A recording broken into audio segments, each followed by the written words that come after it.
Tuesday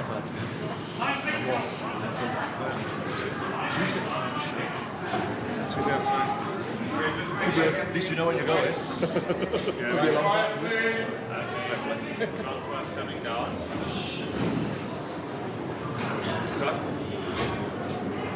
Francois, congratulations. Well done. Joel Dumais, France. Derek Bevan. Good luck. I think you know him. Good luck. Clayton Thomas. How are you? Nothing to say, boys. Just quickly, we all know each other. If I have a problem, I wish to speak to you. If you have a problem, please quietly speak to me, okay? Only you guys. I wish both of you everybody. Okay? Number 10 is the guy that speaks in my backyard. Josh, no problem with Josh. Head? Don't tell him. Sure. Tails. Heads it is. And we'll play from left to right. Left to right. Okay? Good luck to you both. Good luck. Do your slugs. Out the way here, please. Clear the steps, please.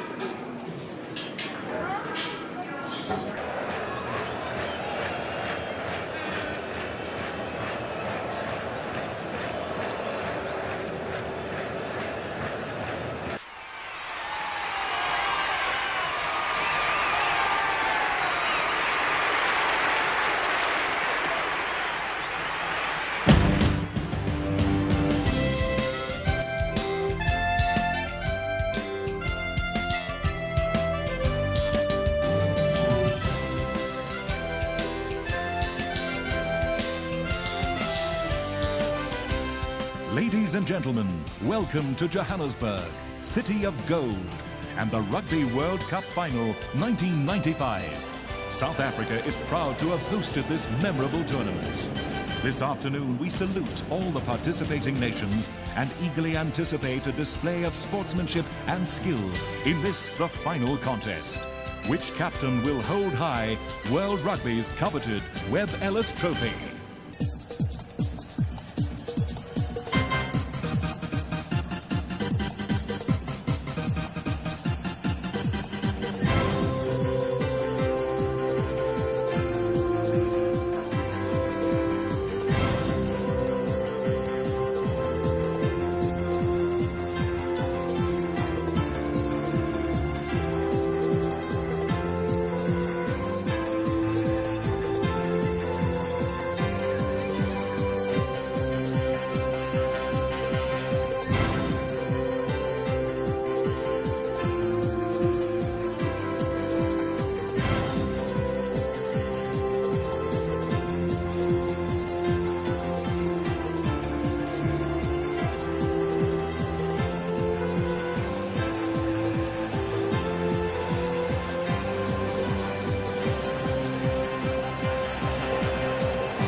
and the eagle soars here where the world began.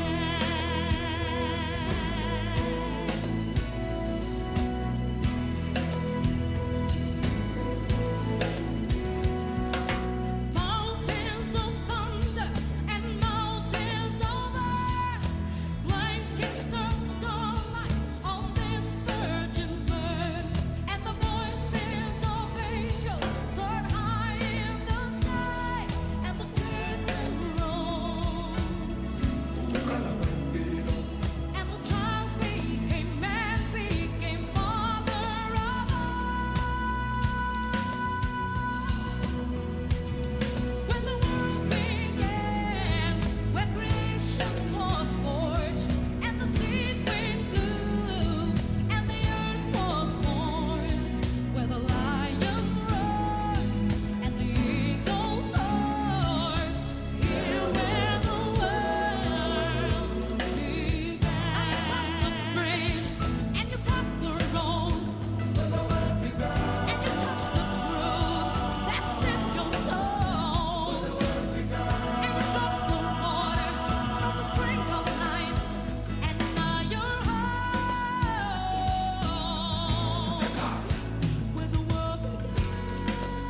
the official World Cup anthem, World in Union. There's a dream I feel so rare, so real. All the world in union, the world as one.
Well, welcome to Ellis Park at this quite dramatic moment here.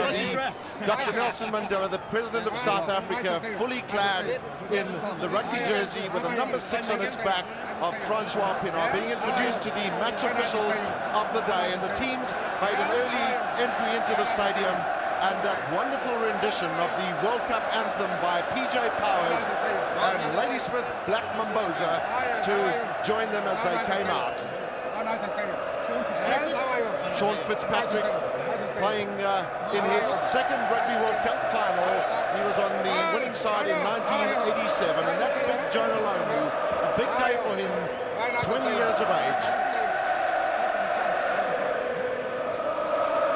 The dignitaries out there with Dr. Mandela, Suryat Bell, Chairman of Rugby World Cup Limited, Mr. Bernard Lapasay, the President of the International Rugby Board, the respective presidents of New Zealand and the South African Rugby Football Union, Mr. Rodney Daw and Dr. Louis Late, Mr. Steve Tweddy, the Minister of Sport, and Councillor Magazi, who is chair of the Greater Johannesburg Transitional Metropolitan Council.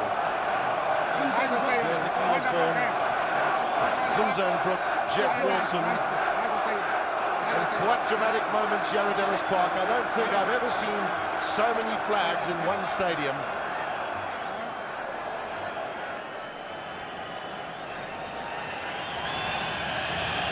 Dr. Mandela just lifting his cap to the 62,000 people that have crammed into the stadium.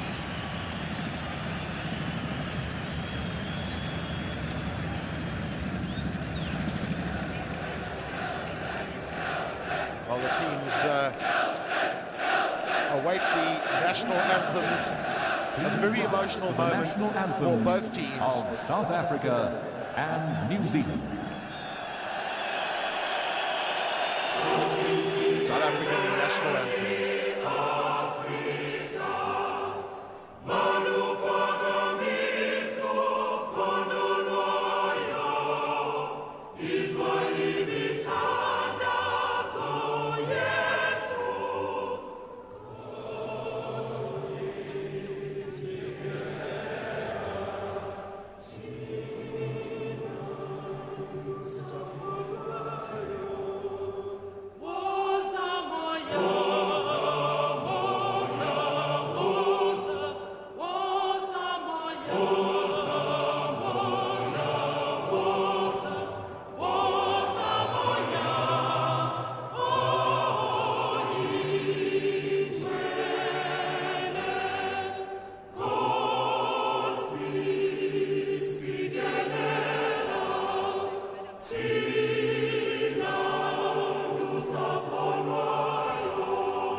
South African celebration will continue, but we await God Defend New Zealand, the national anthem of New Zealand.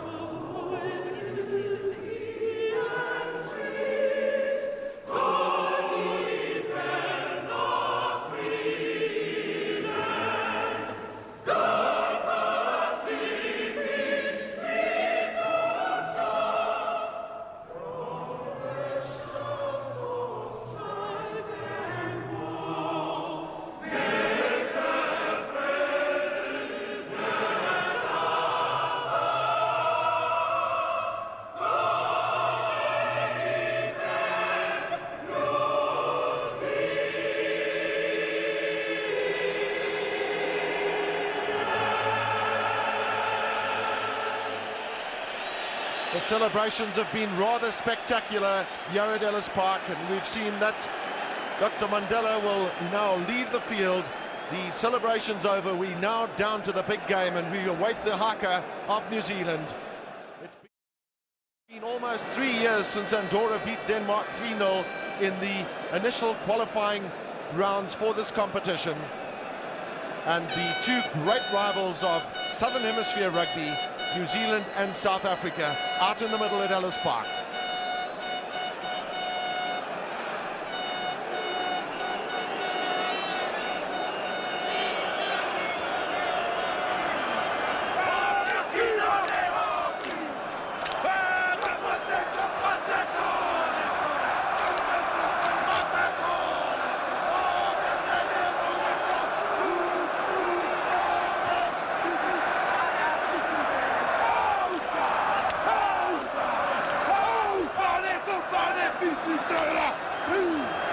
Well, that's the challenge that's laid down by the Maoris before going into battle. Very, very intimidating, but South Africa took their position right up against the All Black team to show that they would not be intimidated. That's the manager of the South African team, Morné du Plessis. Will that smile continue? The prize, the William Webb Ellis Trophy at the end of this match. And South Africa have gambled once again with Mark Andrews at number 8 to lend assistance in the line-outs and the scrum. And very importantly for South Africa, they will want to scrum New Zealand as hard as they can today. All eyes have been on Jonah Lomu, number 11, the left wing of New Zealand. Terrific footballer, 1.95 meters in height and 118 kilograms. But surely the New Zealand packer forwards with Graham Bishop and Andrew Mertens at halfback are the key to success for them today. Wonderful aerial shot of the Ellis Park Stadium. Those are the replacements. Just the change of Jamie Joseph coming in for Blair Larson on the New Zealand side and Brendan Venter into the South African team. The referee for today's encounter is Mr. Ed Morrison of England, and interestingly enough, every match that he's refereed where South Africa have played, South Africa have lost. Nevertheless, it's his 17th international for the 43-year-old. He'll be assisted today as they were shaking hands there with Mr. Joel Dumais of France and Derek Bevan of Wales, who's the most capped international referee in the world. Well, with me today, Chick Henderson. Chick, Francois Pienaar has won the toss, and it seems like New Zealand will kick off. But what an unbelievable spectacular here in Johannesburg. I think it's the whole feel of the thing, the vibes coming into the field. Everyone is so keen and full of looking forward to something that no one really knows what's going to happen. Two evenly matched teams, New Zealand without doubt the best attacking side of the tournament, South Africa perhaps the best defensive side. And I think my own feeling is that we're going to have to watch the New Zealand young players. Jeff Wilson and Glenn Osborne could be their stars with Andrew Mertens. Watch John Crossfeld, number 7, with a scrum cap. And South Africa will have to be at their very best defensive-wise if they're going to contain these New Zealand chaps. And the most important part, the first 20 minutes. Well, what did New Zealand have in store for South Africa with a kick-off? It's a short one. It doesn't carry 10 meters.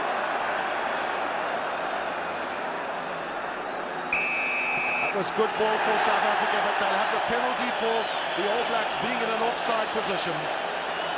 Yes, and no advantage to be taken there because there's a big advantage in getting a penalty. If you get it out to touch with the new laws, then that side has the advantage of throwing it in. And the first line out of the game is always so terribly important. And today, in modern rugby, the side throwing the ball in usually has quite a distinct advantage because they know exactly what's going to happen. The timing is there, and to win that first line out is very important, but he hasn't found touch. Stransky was looking for too much distance there. This is Osborne. Wonderful footballer is Osborne, and New Zealand will look to bring him in as often as they can. 42nd test between these two countries. On his relatively even, South Africa have won 20, New Zealand 18. They're a very bad ball for Jos van der Westhuizen, with Koos Wiese trying to tap it to him and going too much to the ground. Nothing else Jos could do then except boot it out on the full length. So New Zealand another opportunity with their throwing. Lucky stadium for South Africa is Ellis Park. The 6 internationals against New Zealand played here in South Africa's history of rugby have been won on 4 occasions by South Africa. This is Sean Fitzpatrick at the back looking for Boer. This is Stransky. Monfeld, who's been ever present through Rugby World Cup 95, was the first man in. The referee ruling there the ball was not on the ground. South Africa had it in the maul and they could have played it. The referee said it had come to a halt, and so New Zealand ball. These first 20 minutes will be absolutely critical. South Africa have the weight advantage in the scrums, but I don't think many people have seen a weak New Zealand scrum. That's Zinzan Brook. Osborne is really strong and he's very quick on the inside to Brewer. Good interplay by New Zealand now. Here's a chance for them on the outside. Once again, good support. This is Walter Little.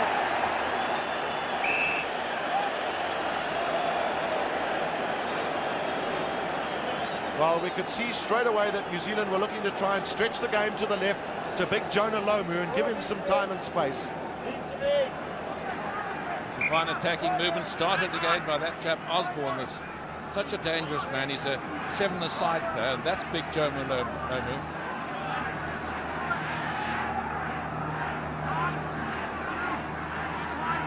New Zealand have practiced their tactics in the line out throughout this week. Obviously, Ian Jones is an important factor for them in there with Robin Brook. That's Ian Jones. Does so well to create space for himself. That's the tap down to Robin Brook. Andrew Mertens. That's a good kick from Andrew Mertens as he got time to get there. Well taken by Joubert. So far New Zealand grabbing the initiative. The only really good move coming from them. Joubert under pressure, but he did the right thing by making certain of his touch. And once again, New Zealand in a good attacking position. And once again, they have the decision as to how many chaps will be in the line out and where the ball will go in. So it's really tense stuff with some very hard exchanges in this, the first 4 minutes. We've had nearly most of it. New Zealand will be pleased with their line-out form as it continues. That was well taken in the front. Now Mertens. The midfielders are strong. They stay on their feet. That's Bunt. South Africa get him down.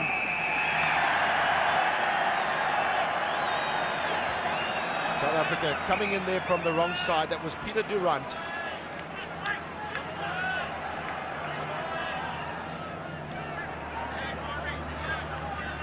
South Africa have guarded against giving away penalties in their half in scintillating fashion during this Rugby World Cup 95. That's not a good start for them.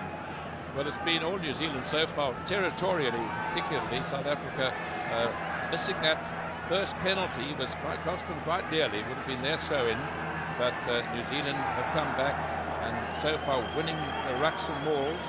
And here a very important pick for young Andrew Mertens. Here it is again, and that's Frank Bunt's number 13. And see how the New Zealanders go into this ruck. They really tear into it. And South African on the wrong side. First man in rugby history to score 100 points after only 5 matches for his country.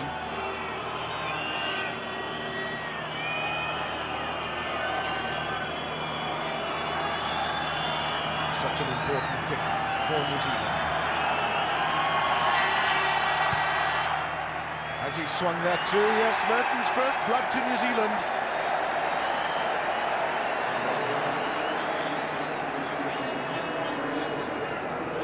Great all-round fly half is Andrew Mertens, born here in South Africa, in Durban.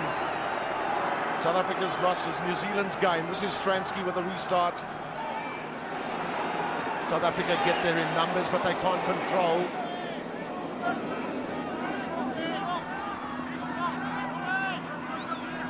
Bashir cleans up so quickly, gives time for Mertens. Back foot is Chester Williams. That's a great kick from Mertens. And an even better one from Chester Williams. And good refereeing there by Mr. Morrison, but it's a quick throw-in. Well, this is the switch from New Zealand. South Africa will have to guard against their quick movement. James Small against Jonah Lomu on the inside. That's Ruben Kruger. Rugby waits for advantage. Zinzan Brook coming away. Once again, Osborne. New Zealand stretching South Africa to both sides of the field. Joubert, that was a good kick back from Joubert. Well, I think the New Zealand message is very clear that they're going to try and play the ball wide and use their wings and their very attacking fullback as often as they can. In the last press conference after the last match, their manager said it's attack, attack, attack. And certainly they've used every possibility of attack. And Mr. Morrison waiting for advantage of the South African knock earlier on. He waited for advantage. New Zealand took it, and they're certainly going to use every ball they can get.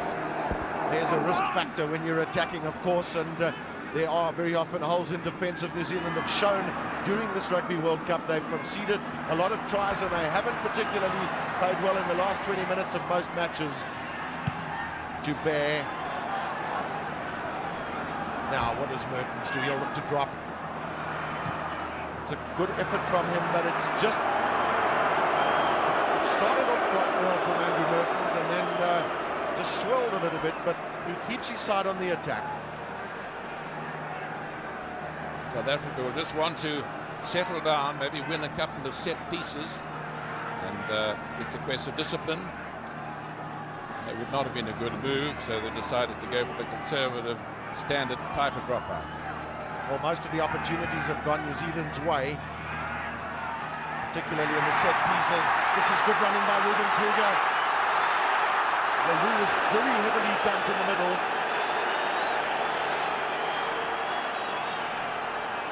Stransky. Good kick from Joe Stransky.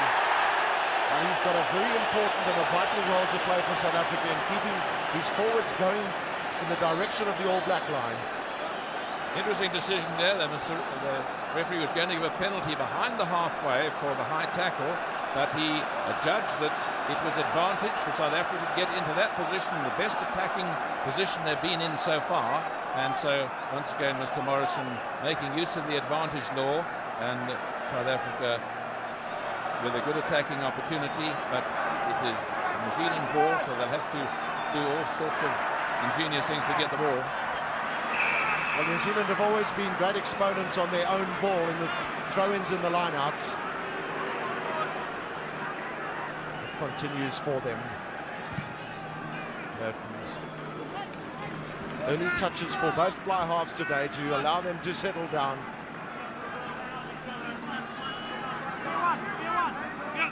New Zealand deciding to go short line out. They've got Jones, but this is Francois Pienaar.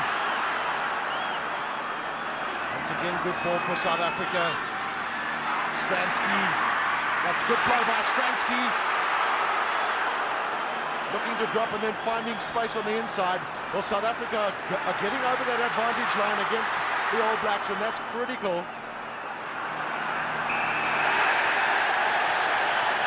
It's pressure from South Africa that's allowing them to get into these situations. Yes, it's all about pressure. There's pressure on the All Blacks in the first 5 minutes. Now in the second 5 minutes, South Africa putting the pressure on. You can hear the referee saying in front there, so the All Blacks scored offside, and now Stransky with a kick that's every bit as important as the one that Mertens had earlier on. There'll be Butterflies in the tummy, and Mr. Morne du Plessis looking just a little bit tense and worried. And it has certainly been a crackerjack first half, with both sides really going in hard into the rucks and mauls. 46 points from 4 matches in Rugby World Cup 95. Finally established himself as South Africa's premier goal kicker.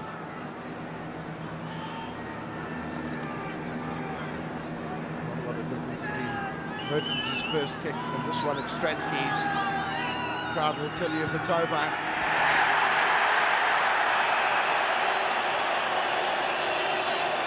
Well, a pretty fair reflection of the play so far. As you were saying, the first 5 minutes were all New Zealand, second 5 minutes mostly South Africa, and this is really turning into being a match for the real connoisseur to see what's happening in the line-outs, in the rucks and mauls, and with New Zealand taking every opportunity to throw the ball around. South Africa looking for second phase ball, and it's very tight, very tense. See on those just faces. Mertens decides to go to James Small. That's John Olomu's side.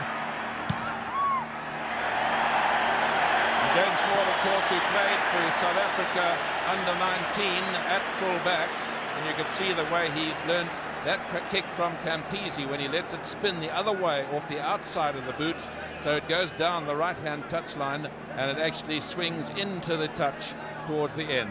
So a very good bit of work for James Small. South Africa's most capped player on the field today, James Small. 23 tests and 10 tries. It's a great jump by Ian Jones. That's quality possession for the lineouts that New Zealand are getting. This is Lomu. He's found his way down the middle. Mark Andrews interrupted that initial surge, but South Africa are offsides. Barley Swart goes offsides in front of the poles. Yes, you can hear the referee saying rear feet. Barley Swart was out of the rucks and the mauls. Any player who's not fully bound in that ruck, we used to call a loose scrum, is in an offside position unless he is behind that rear line of feet. And it is pretty tense there, with a fine tackle by Stransky on Big Joe Lomo, and of course he pitched up in an unexpected position, taking the inside pass, and now Mertens with a relatively easy penalty.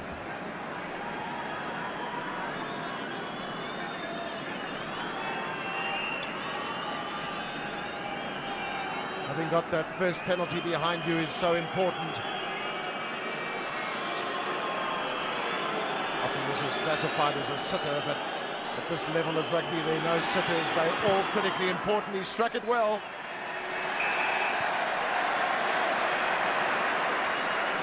And 13 minutes gone then. 6 points to 3. New Zealand lead South Africa.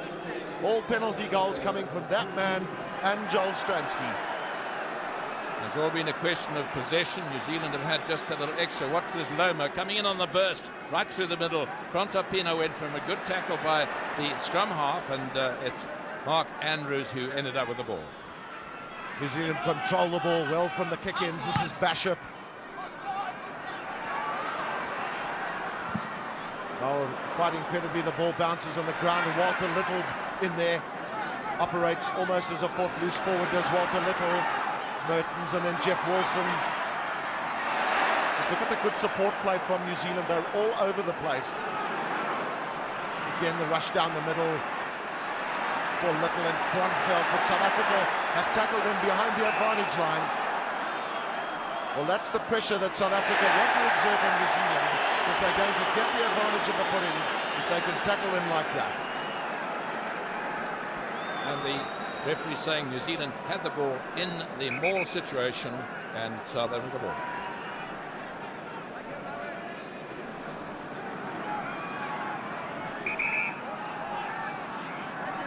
Well, just keep an eye on those two packs of forwards.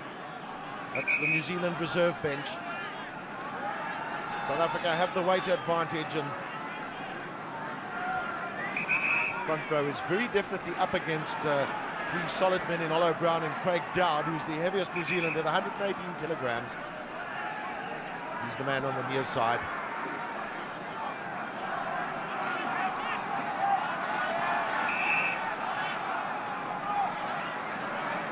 Part of South Africa's game plan is to scrum New Zealand as much as they can.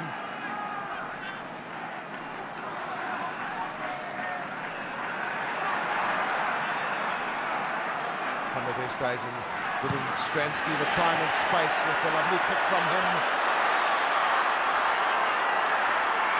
Well, it was well played by Glenn Osborne, because he really had to watch himself. He was right up against the touchline. A little bit unlucky for Joel Stransky when these hard grounds, the ball can go in any direction. It looks as though it was going towards the touch. In the last minute, it spun the other way, and a quick kick off. That's a huge punt, drop kick from Andrew Mertens, and he's in fact found touch. South Africa guilty of not watching the kicker. The man that went back there was Joost van der Westhuizen, but the question might be asked where James Small was standing. Well, he went right over his head, but that was a very, very long dropout. One thought it might drift over the touchline, but beautifully timed by the fly half, this very promising young fly half, Andrew Mertens. And New Zealand now in a great attacking position. Chris Rousseau's throwing for South Africa. Just 4 men in. 2 props and the 2 locks. Mark Andrews, in fact, came in. This is Chris Rousseau. No problem. No problem. Well, the repair damage is not that helpful to South Africa because New Zealand have the throw in. Just 2 men in for both teams. In the front, it's Brook. Brook can't take. South Africa will have advantage. Stransky, plenty of time. That's a massive punt from Stransky. That's a good reply to Andrew Mertens' drop from Joel Stransky, who had a very fine line up against the touchline. South Africa having to fight their way back from being on their own line, because territorially New Zealand have had the better of the game in the first 17 minutes. Well, a lot of possession early on in this match went New Zealand's way too, but South Africa clawing their way back. No players can take, but it goes straight through to Basham. New Zealand once again looking to play wide. This is Jeff Wilson. On the outside is Osborne.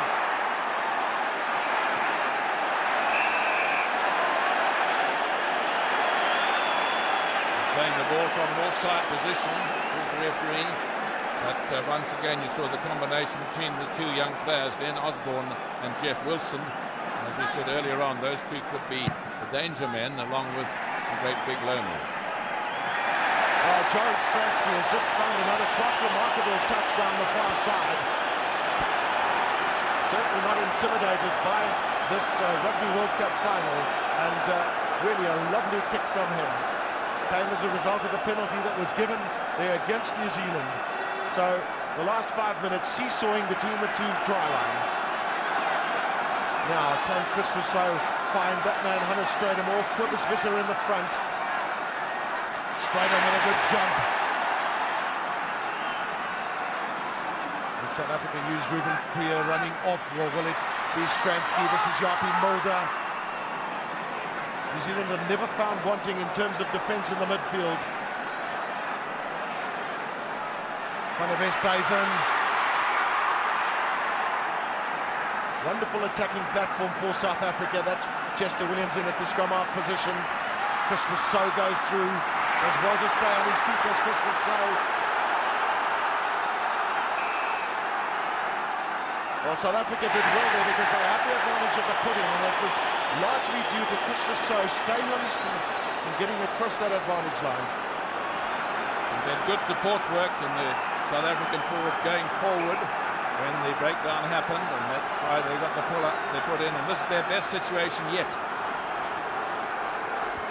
South Africa decide not to test the New Zealand scrum because Andrews is the man picking up. He didn't quite go into that set piece. Van der Westhuizen looking to go himself. That's Henny LaRue up there. Is this going to be a try for South Africa? Well, take nothing away from New Zealand in doing so well to keep that ball off the floor. That was Ruben Kruger. The referee saying he didn't see it. You could hear it coming through the microphone. But I think South Africa will feel very hardly done by. They were not awarded a try there. They have a better position now. They're closer to the New Zealand goal line. Once again, it's Andrews at the back. In goes Mulder and Van der Westhuizen to lend a shove. They're pushing New Zealand back. Well, that was a great scrum from South Africa and a huge psychological advantage. Now, the big question is, do we kick for goal or do we run it? No doubt it'll be a kick for goal. Yes, I think once you've lost the advantage of surprise, then it's probably better. That was very close to what in soccer they might call a professional foul, when the defending side do almost anything to prevent the attacking side scoring and collapsing the scrum there. No doubt they will have got a warning, but if they do that persistently, it could be a penalty try. Francois Pienaar and his forwards will be heartened by that big shove.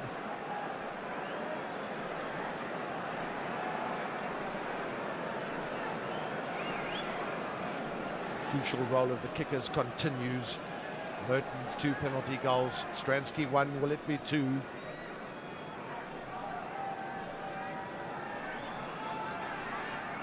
Dead quiet in the stadium. Stransky again.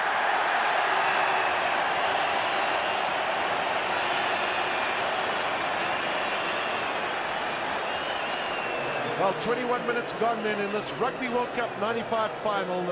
Both teams locked there at 6 points each. And I think, once again, not a pretty fair reflection of the play. It's been very even, very close, very hard fought, but very clean as well. Mertens goes short, but Rousseau takes well. New Zealand have looked to mix up their options in this match quite well, but South Africa have countered them.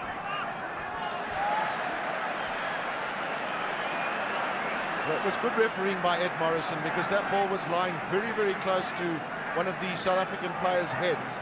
And in the interest of safety of the match, the referee decided that it will be a scrum down South Africa's ball. So it was very tense ruck, and the referee saying too close to the head. It was a Springbok head, and the boots going in, but it's in fact the New Zealander who's down. But the referee's handling it well, Gavin, because it is very rough and rugged out there, and he's just not allowing the rucks and balls to go on too long. As soon as it looks as though danger is going to start, he's playing it up. And it's one of the New Zealanders loosening up. So that Mike Brewer, is it? That's Mike Brewer, went down with an ankle injury. No doubt he'd be replaced by Jamie Joseph, but he's going to stay on this field if it takes whatever it takes for the player from the great player Mike Brewer. This is Joost van der Westhuizen taking some pressure off Stransky with that kick. This is Osborne.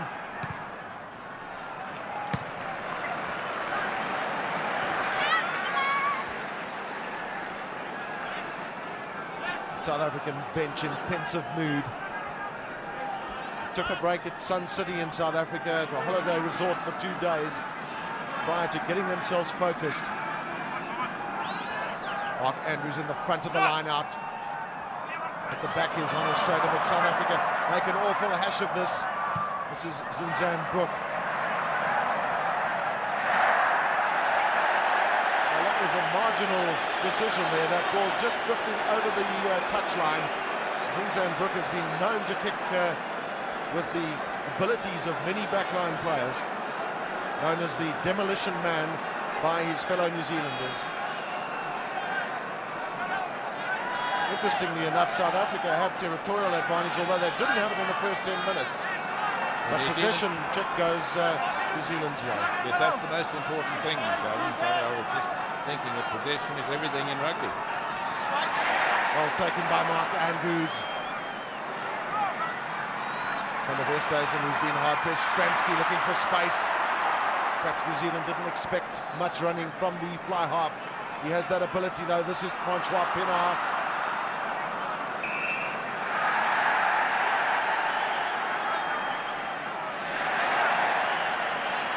Well, South Africa have been playing with a lot more purpose in the last 10 minutes. The possession that's come their way has been well used, either by kicking out of hand or the driving in the rucks and mauls. Once again, Andrews looking to pick up at the back of the scrum. It's not always the best option to run from. This is Van der Westhuizen. South Africa all over New Zealand, but New Zealand do well to come away from that. It was an early knock-on, so South Africa will have the advantage of the pull-in. And once again, will they have the strength, the nerve and the power to push that New Zealand pack back? A fine little piece of work by Joost van der Westhuizen. He loves to do that. That was his kick ahead, and there was the knock-on. And Joost van der Westhuizen, number 9, right there, trying to cash in on it, but it didn't, so it's the advantage, and South Africa scrum. South Africa will put everything into the scrum. Andrews at the back. Well, New Zealand are penalised for taking that scrum down. And of course, there are other options as well in situations like that in terms of penalty tries, but referee Ed Morrison correcting his decision, and South Africa then the 2 penalty goals from Stransky, so very good kicking record from him with the opportunities that have existed, and for Andrew Mertens.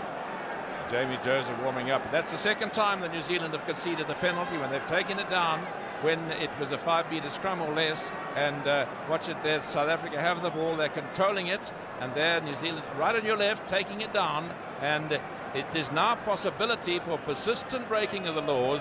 A penalty try could be given, having been told twice clearly by the referee you're taking it down. So under law 26, persistent breaking of the laws, the next one could possibly be a penalty try.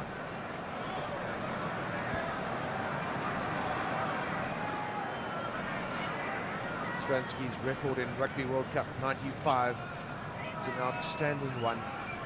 Certainly has grown in confidence. That's a good strike from Stransky, but it doesn't curl in like it very often. Very often those kicks of his just curl in from the right hand upright. The first penalty missed by either side in this match. It's 2 penalties each. Well, Mertens has 2 blockers in front of him, so it won't be the long dropout. Upward is Visser, he takes well but can't control.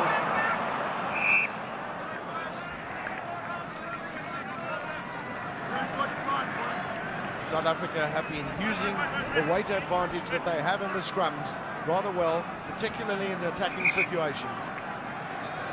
Craig Dowd, who's the man down at the moment. Of course, on the touchline is Richard Lowe, also a man with a wealth of experience for New Zealand. There we have the things getting For both camps, injuries are one of the hugely concerning factors. Joseph, we've got a number 19 on his back, looks desperately keen to get on the field, but Mike Brewer, who's got a slight ankle injury, I'm sure he feels that he'll stay on as long as he can. Here it is again. There's big Kobus Wiese, number 4, going up, and he seemed to have it under control, but there it is, just moves out of his hand, and then there was a New Zealand knock on immediately, so it'll be a scrum down. No advantage from the second on, so it'll be a scrum down, and New Zealand will put it forward in because it was Kobus Wiese who did the first knock on. The big man's back on his feet, all 118 kilograms of him. This is Jonah Lomu again. It's amazing how he finds space, but he's got strength and speed. Kronfeldt. Oh, Brown takes it on. New Zealand, a huge surge from them.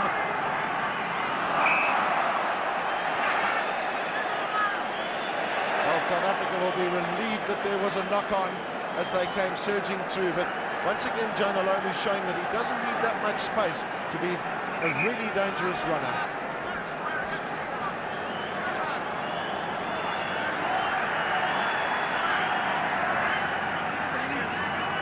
South Africa's ball, so Stransky in the defensive role. It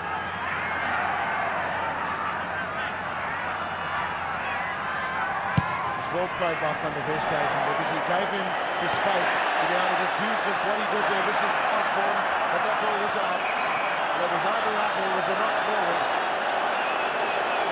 Well, the touchdown put his flag up, so he must indicate that it was out. But Osborne trying to tuck it in. If he'd caught it first, of course it would have, if it had gone out already, he could have thrown in a quick one, even to himself. But there was a good kick by Stransky, taking advantage of South African possession. Robin Brook in the front for New Zealand up against Kobus Wiese. Once again it's Ian Jones, but the bounce is unkind to New Zealand. Van der Westhuizen, he does well. It's James Small and Chris Rousseau. South Africa playing with a lot more purpose. This is Mark Andrews, finds some space. Andrews and then Kobus Wiese. Once again, good ball for South Africa. Can they make something of it? Rousseau for the 3rd time involved in that move. Ruben Kruger. Now to stretch it, Stransky. Down the line it goes, and this is Andre Joubert. New Zealand really have been equal to the task with those South African thrusts in the midfield. Stransky's got lots of time. Can he get it straight? Yes, he's got it. South Africa go into the lead for the first time in the match. Well, that came from continuous Springbok pressure. They got a ruck ball, and there was driving and driving and driving. Another good ruck ball. Here's the last ruck ball. Back it goes to Stransky. He's got space and time, and that's a beautifully executed drop goal. There was the head down, the follow through, every inch. So all the points to Stransky with 2 penalties and a drop goal against 2 penalties by Merton. Just the 8 minutes left in this first half, and a titanic struggle here between the 2 kings of the Southern Hemisphere today. Backward is Strydom. Strydom does well to take it away before Van der Westhuizen would have been probably swamped by New Zealanders. Stransky. Once again, a massive punt from Joel Stransky. Osborne loves to run this, Glenn Osborne.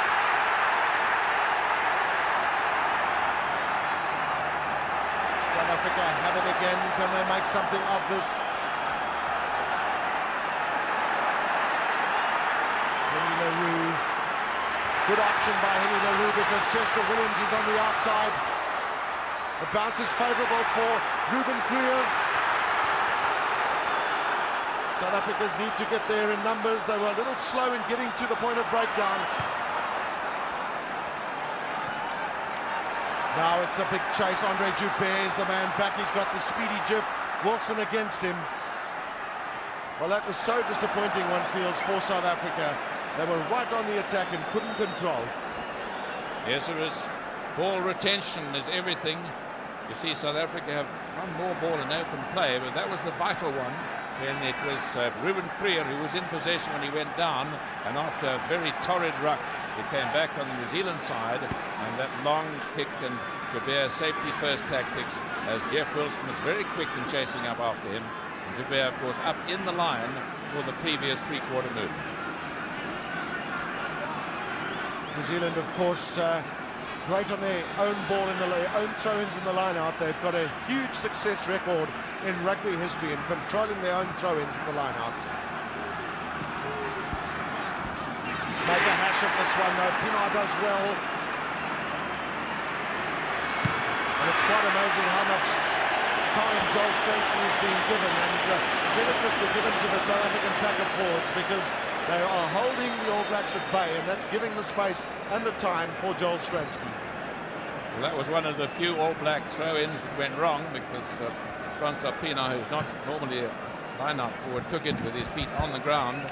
But the line-outs have been pretty close. You can see they're 8 each, and the throw-ins have been fairly evenly distributed as well. This time it's Sean Fitzpatrick. I'm sure he'll do a better throw-in now than previously. In the front it's Mike Brewer. Jones gives some assistance. Now New Zealand once again looking to run with Bunce and Little. This is Lomu. South Africa attacked the ball in that move, and that was good play by them, but it went backwards.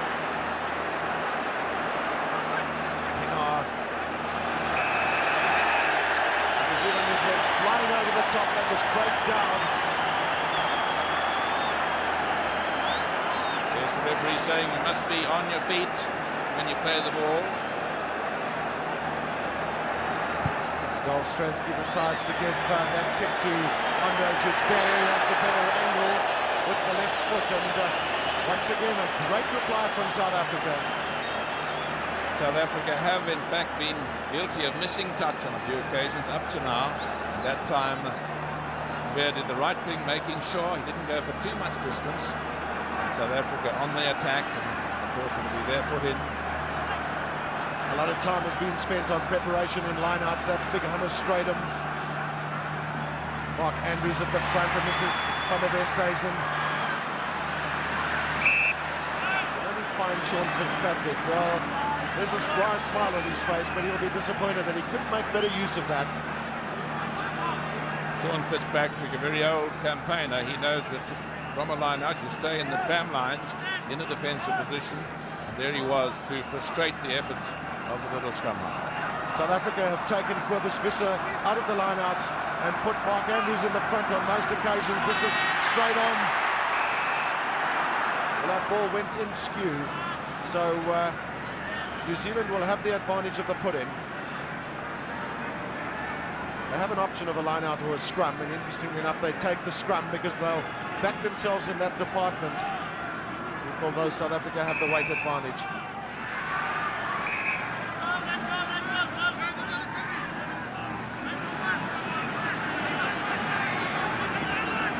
Graham Bishop has been a real live wire for the All Blacks in Rugby World Cup 95.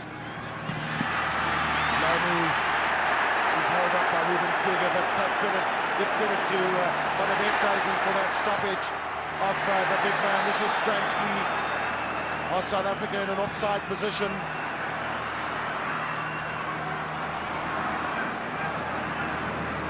Ronfeld.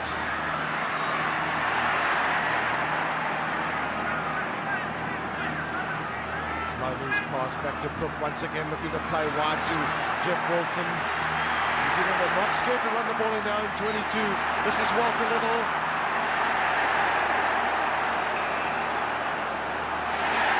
Well, we've always said that there is a risk factor in the type of rugby that New Zealand play, and they are happy to continue with that. Walter Little knows that he was the man that gave away that scrum to South Africa.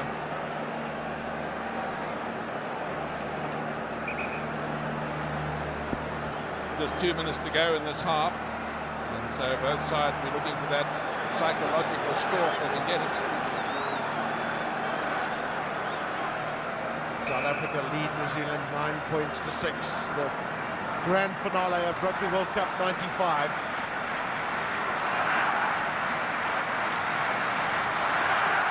Now, what does Stransky do if he gets this? He has options. Andrew can't control. South Africa have got to stay on their feet and going into those rucks there. That was Francois Pienaar. Mike Brewer down again on the field. Well, that's breathing space for both teams. Here the referee threw the effects mark saying it was an accident, boys, I saw it. And that's picked up by Andrews. There's the knock forward. And Francois Pienaar going in. I think his knee going in towards Mike Brewer's back. And then Jamie Joseph again, he seems so keen to get on the field. And Mike Brewer keeps on saying that he wants to finish this game. And they're both two pretty tough characters.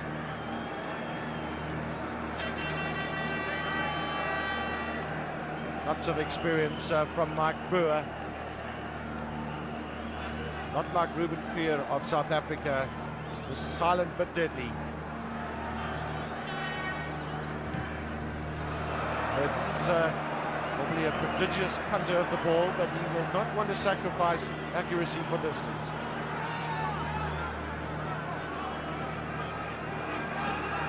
It's nice to see there's not that many penalties being given in this match. And that's a credit to the referee, who have been very keen to wait for any possible advantage.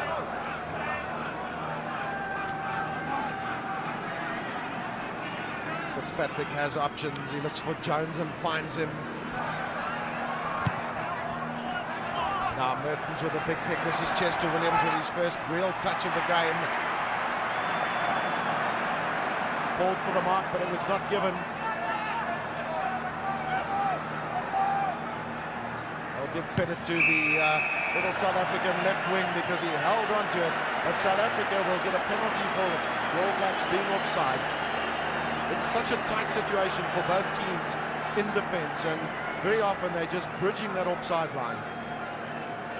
Very good up and under there. Chester Williams calling for the mark, but the referee adjusts. He was just outside the 22-metre area, and the mark wasn't given. And that is half-time whistle is gone. 9 points to 6. South Africa leading by 2 penalties and a drop to 2 penalties by New Zealand.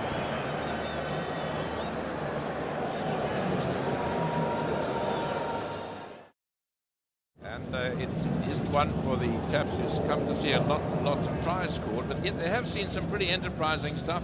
They've seen Jomo Loma in full flight. They've seen a couple of tackles on him. and they've seen some lovely running by the New Zealanders, and the magic of this young fly half Merton, who always seems to be in the right place at the right time. They've also seen some good forward play by those South African chaps there, Mark Andrews, Ruben Creer, and Pienaar. There he is, divided the screen. They're giving the captain's half-time talk. So South Africa, I think, will be quite pleased with some of their driving, some of their ball control.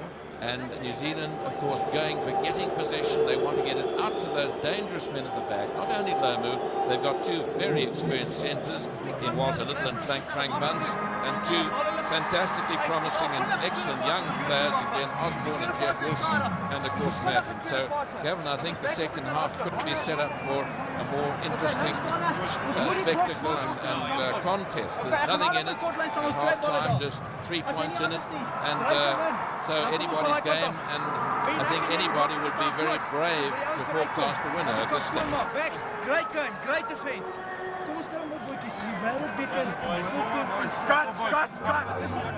Well, Francois Pinot is asking for a little bit extra from his players. He's very pleased with the performance of his backs, and no doubt the forwards too. Laurie Mains has been on the field. He's now just leaving the field. He's been chatting to his men. Now they're getting a chat amongst themselves. No, nobody is too big for this. Well, there have been lots of these posters and lots of the fun of the fair, lots of flags. You see that crowd over there? It's absolutely jam-packed, about 62,000 people. All these private suites, chock-a-block, and not a ticket to be had. And this really has been a spectacle from that very opening game when we had that fantastic match between Australia and South Africa, and it's built up to this tremendous climax, and only 40 minutes to go in this World Cup, and whoever's going to take the William Webb Ellis Trophy is anybody's guess, and will be, one would imagine, right up to the finals.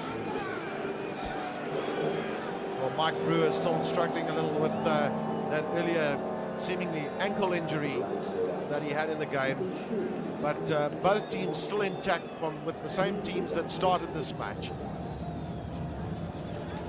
And no injuries, no time out for injuries. The referee, in fact, allowed just under 1 minute extra time, 40 minutes and 57 seconds.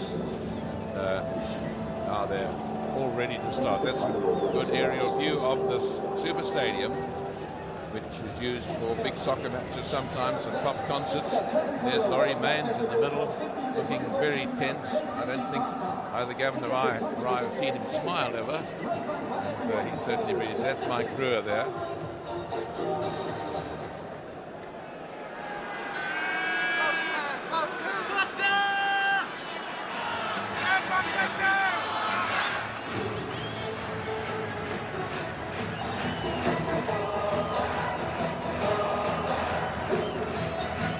Plenty of music in the stadium. That's Chester Williams. Always time for a smile. Martin John Alomu has scored 4 tries in a match during Rugby World Cup 95. That's Barney Swart, who has been struggling with a groin injury throughout this season.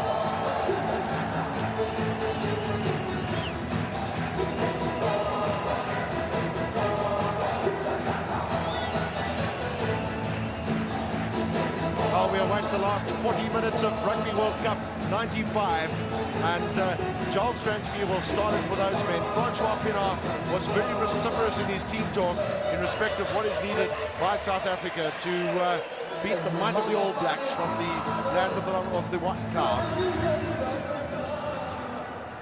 Jamie Joseph is on the field for Mike Brewer of New Zealand. Brewer struggling with an ankle injury. These first 10 minutes are going to be vital for both teams to just gain some ascendancy. Taken in by Robin Brook. Basham. Chester Williams does well to catch, and that's the kick back to Mertens. He's a big punter of the ball, is Andrew Mertens. That's an excellent kick from him with very little room to move in. Now, can Joubert reply? Well, it's quite amazing how the players seesawed between the try lines in the first half. And New Zealand will be thinking about the many games that they've played in Rugby World Cup 95 where they've slackened off in the second half, and they'll be ever mindful of the need to keep the impetus up. Jones to Bishop, and then Olive Brown down the middle. Big and strong. New Zealand are great ruckers, great drivers of the ball as Joseph takes it in, and then Mertens. This is Lomu. Part of their game plan was to play around Lomu. Nobody can bring Walter Little down. Mertens with as much time as Stransky had with a drop. Is this through the middle? No, just past the right hand upright.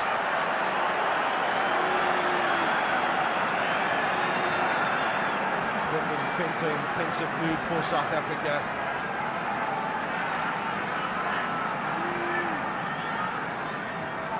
And New Zealand always starting off with tremendous fervour. Here's the drop goal again, and it looked as though it was going straight, but just swung away.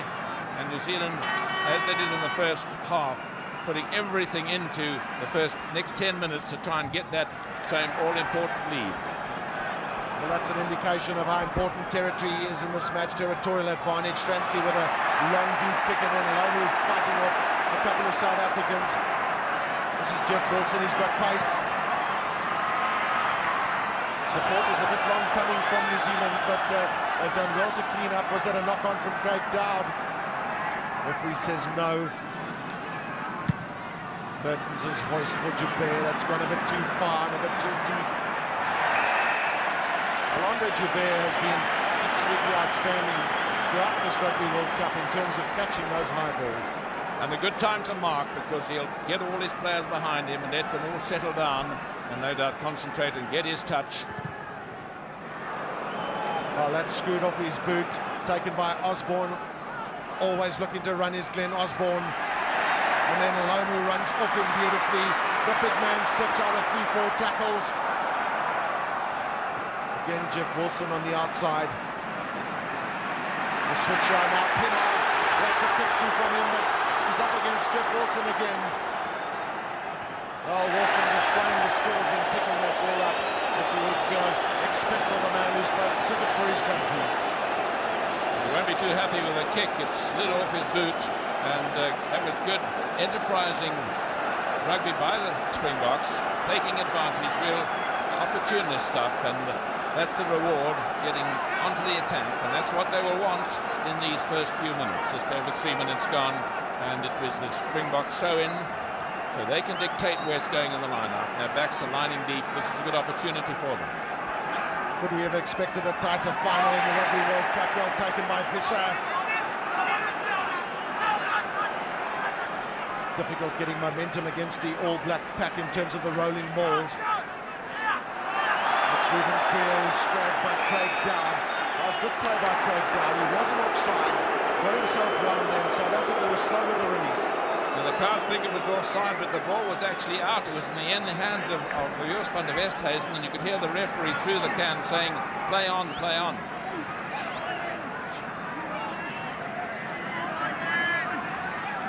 Whose kick will it be? That of Bishops or Mertens at the back?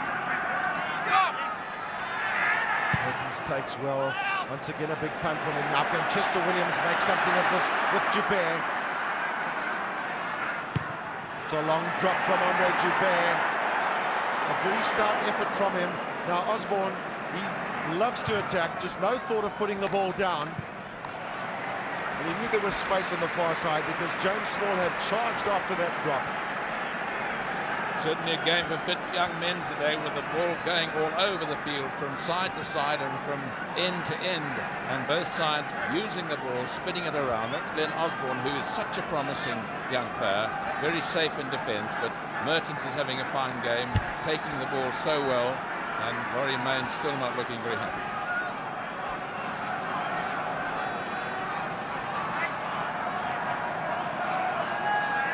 Chris Rousseau's role was always going to be important in the throw-ins and the line-out. New Zealand closed that space too quickly, so South Africa have the free kick. Now, will it be a big up and under from them? The positive movement is no, we're going to run at them. This is Oosterrand. That's positive from South Africa. Mulder, James Small across, and Chester Williams. Well, South Africa didn't gain a lot of distance in terms of that running. There was very much a lot of lateral movement, but psychologically, that was an important strike for them. Yes, they were crowded into running across, perhaps too many men in that. They might have tried a skip pass, and James Small, his final pass, not going to Chesterfield. Lots of experience from Fitzpatrick and Jones. They've played many tests together. Once again, New Zealand looking to find Lomu, who can't take. And the All Blacks are being hurried into mistakes behind their advantage line by the fact that South Africa are closing in on them so quickly and first time tinkling. Yes, the Springboks saying that they're a great defensive side, and Lomu making a mistake. Now a good attacking position for South Africa. All the South African backs have grouped themselves on the near side. Joubert, and this is James Small. Can they make something of this? Small can't pick up. This is Pinar.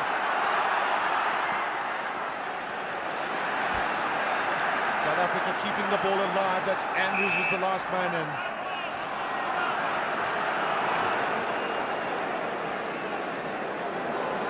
The referee judging there, the ball was not on the ground, and if it had been on the ground, it would have been a scrum to South Africa, but he's given it to the All Blacks, saying that the ball was still in the hand, and therefore was a maul. Jamie Joseph on the near side, flank position for New Zealand. Close side, they've got Josh Kronfeld on the open side. South Africa using the weight advantage in the scrums to hold the All Blacks. Well, Mertens has done well, considering the fact that Ruben Kruger and Joost van der Westhuizen in particular have been breathing down his neck all match. Certainly is a young player full of talent. South Africa with the props and the locks in the line out, taken away by Stratham.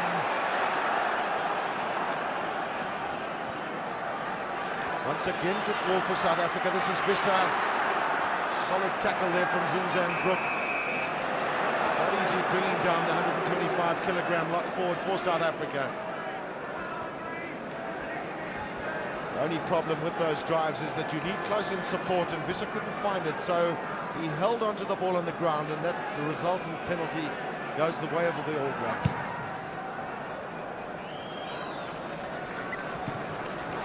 Yes, Kobus Visser looking as they wanted to play the ball back, but immediately there was an All Black on him. Let's see if you can pick this one up. There he is with the ball. He's trying to play it back, and it's also an offence to prevent the tackled man from playing the ball. So a decision perhaps a little harsh by Mr. Morrison there. Will it be Jones in the middle once again from Fitzpatrick? Jones with a tap down.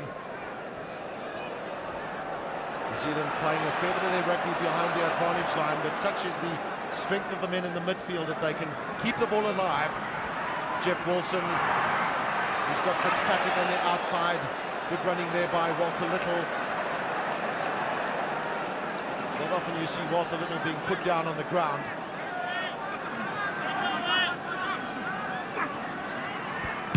Mertens, that's a big old hoist from him.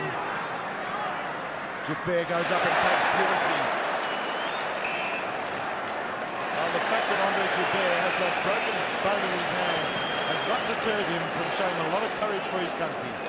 That, of course, is an application of the law that changed only end of last season. If a man is receiving the ball, is immediately enveloped, there he is, he's enveloped by other players, he cannot play it, and even though the All Blacks are going forward there, it is the South African ball.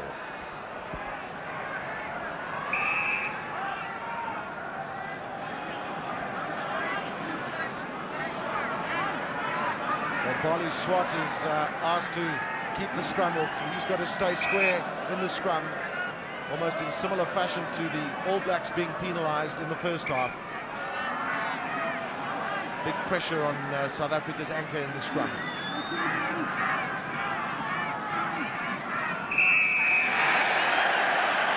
This time it's New Zealand. It was Craig Dowd that collapsed that scrum. you hear the referee saying taking your shoulder away. That's application of law where it says your hips must be, your shoulders must be higher than your hips. So South Africa getting some much needed respite on that kick, putting play back into the All Blacks half, and it's developing into a tremendous battle in the forwards. Both teams have shown great discipline. Only the 5 penalty goals that have been kicked. Zinzanbroek. Chris Rousseau does well to go low, put him down, but South Africa going over the top. Now the big question is, can Andrew Mertens have a bash at poles? He's in his own half of the field.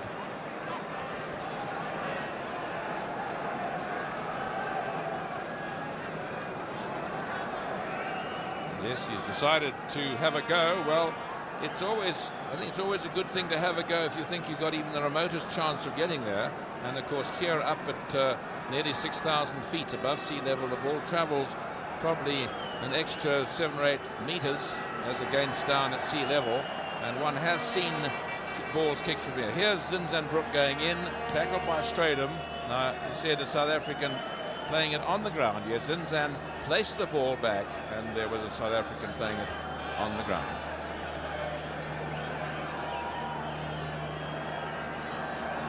Well, his confidence levels are high. This is a real test for the young man, 22 years of age. Confident and educated boot does Andrew Mertens have. Struck it well, but will swing wide.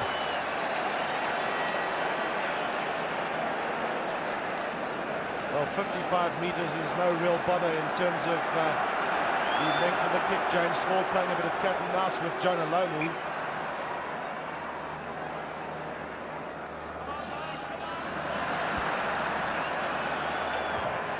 Stransky again deciding to go deep to Osborne.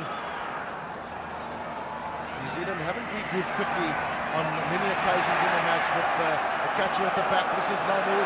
Did that ball bounce forward? The referee says no. Great tackle from Hannes Stradum.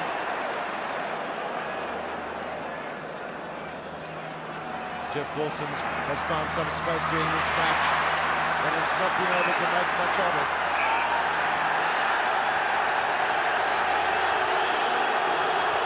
Well, Chester Williams does rather well because he was only pushed there by Baltimore, Frank Bunce in fact, and he just smiles and lets it go.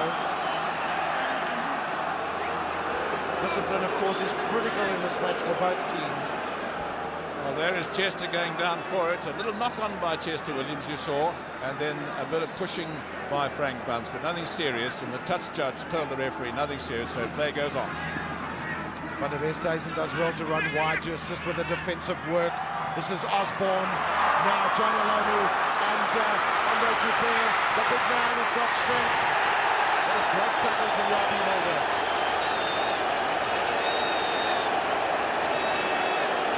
There was good cover defense, and that is the way one can get a big man, coming across and getting him against the touchline, and Yapi just giving him a little push for good measure.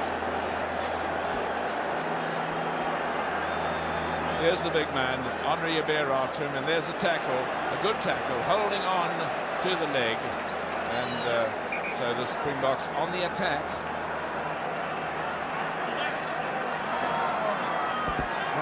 Stradum, vital role. Mark Andrews, Quibus Visser in the front. New Zealand get it. This is Walter Little looking for space. Once again, New Zealand decide to go left, but this is Mertens' drop. It's there. So the score's absolutely level. Each side has a drop. Each side has 2 penalties, and it certainly couldn't be more even. And the All Blacks doing very well to drive up to such a good attacking position as they did then. And here it is again, the ball coming right out. And there, watch the ruck ball. That's good, second phase. And there is a drop attempt, just pulled to the right of the posts. And so 9-all. Robin Brooke has taken well for New Zealand and given Mertens that platform. Once again, a massive punt downfield. Well, you'll see number 16, Mark Ellis, coming into picture there. He's replaced Jeff Wilson. That's the young Jeff Wilson. Not looking very happy with himself. Well, Mark Ellis, the primary try scorer for New Zealand in Rugby World Cup 95, has test experience. So Jeff Wilson and Mike Brewer having left the field for New Zealand.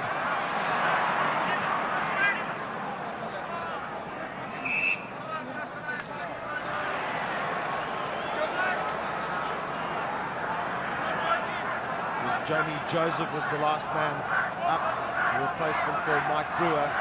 So some disruption in the All Black side.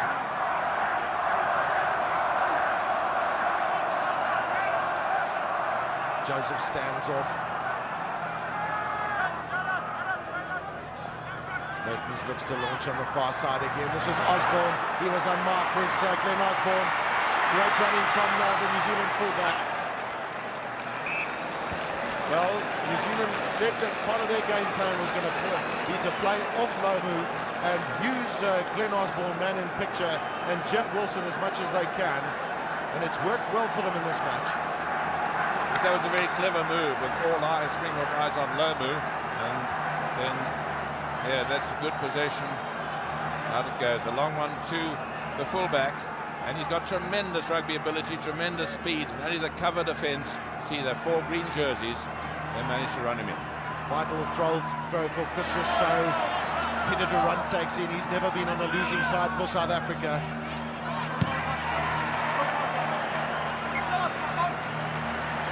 Both he and Chris Rousseau, Peter Durant and Chris Rousseau, victory for them in all their internationals for South Africa. Will it be the same today?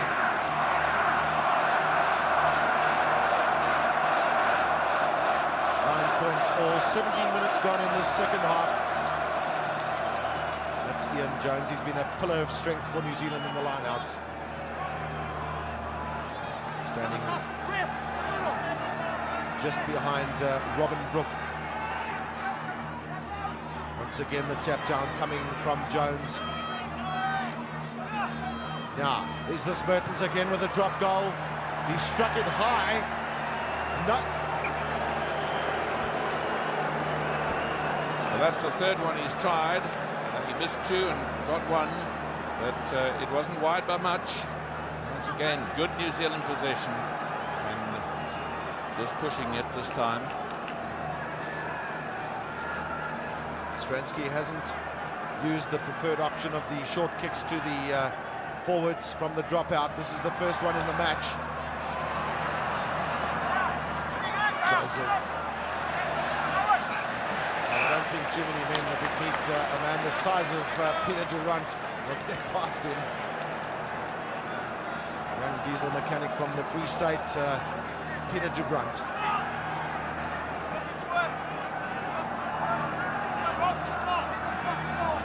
Well, that's the scoreline then in Rugby World Cup 95, the fitting finale, plenty of excitement here at Ellis Park. New Zealand do well to take away, and then Straydon finds himself in a favourable position. It's Cobus Bissa. South Africa could get good ball from the Stransky, and then Henny LaRue.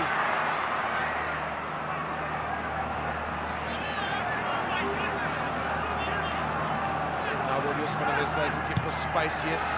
Back foot is Mark Ellis. Mark Ellis has got plenty of pace as Mark Ellis. On the outside to Walter Little, and then Jonah Lomu, but the pass was forward. Well, South Africa will feel a little bit hardened by that forward pass because Lomu managed to get round James Small.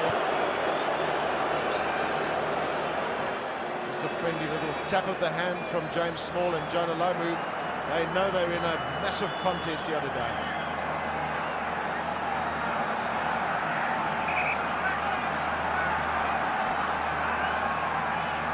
Walter Little. Andre Jabez moved up into the back line, looking for the short pass. South Africa still have possession. Van der Westhuizen on the outside to James Small. Can Small get through? This is great running and a superb tackle from Glenn Osborne. South Africa found space on the far side. Can they stretch it wide enough now? This was so at scrum half. Mark Andrews finding a wall of black jerseys. Stransky. Help coming there from Henny LaRue.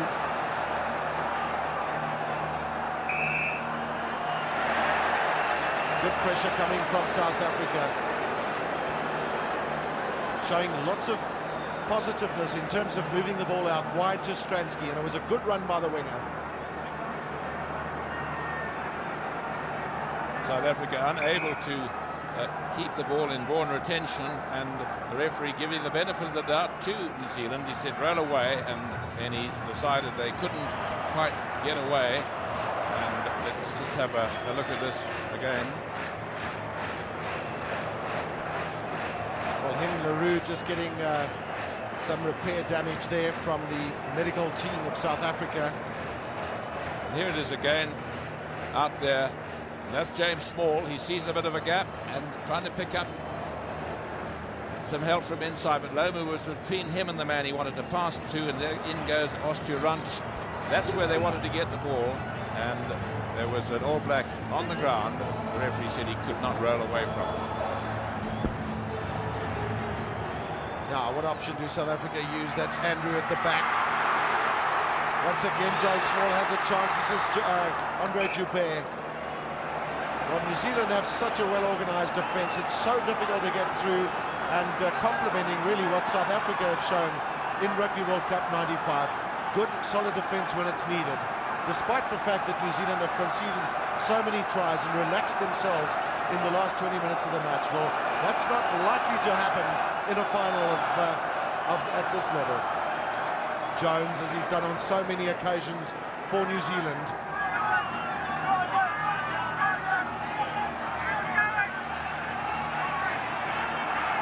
South Africa have a chance to regroup. This is Mertens. James Small catches well. That's the big launch from the winger. That was good play by him, and Chester Williams goes up for it. Well, there's a knock-on from South Africa.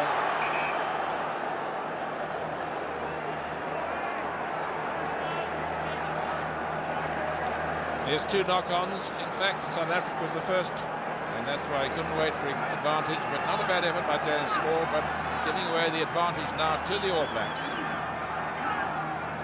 Both teams have kept their errors down to the absolute minimum that is required in a match of this nature. And Andrew Mertens has very often been the man driving South Africa back into their own half. And New Zealand, having started to win the line-outs with more consistency at one stage of 8-all, you saw a moment ago, New Zealand quite well ahead in the line-out counts, and it's been mostly that great line-out forward, Ian Jones, who seems to pop up all over the place, and Andrew Mertens have had such a good game, controlling the game with all the good possession that he's been getting in the last 10 minutes. And that's been through kicks and, of course, running it out to those dangerous backs of his. New Zealand take through well, gain the momentum from that ball turned ruck, and then this is Walter Little.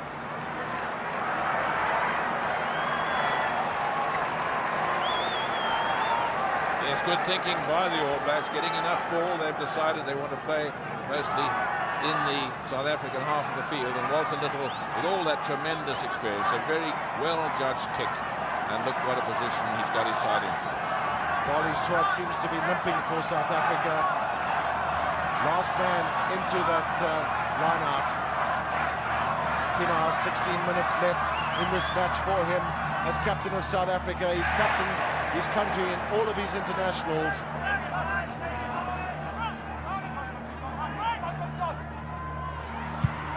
Stransky.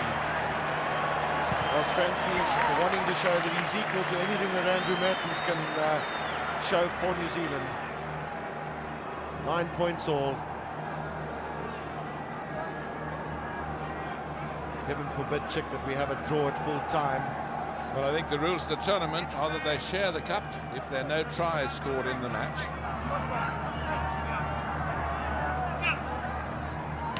Robin Brook looks to tap it. South Africa come away with it.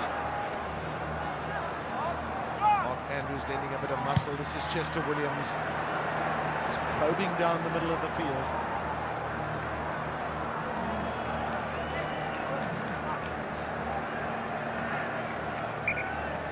Both teams are very wary of making mistakes, and as we've seen so often in recent rugby, there are kicks down the middle of the field just to gain territorial advantage.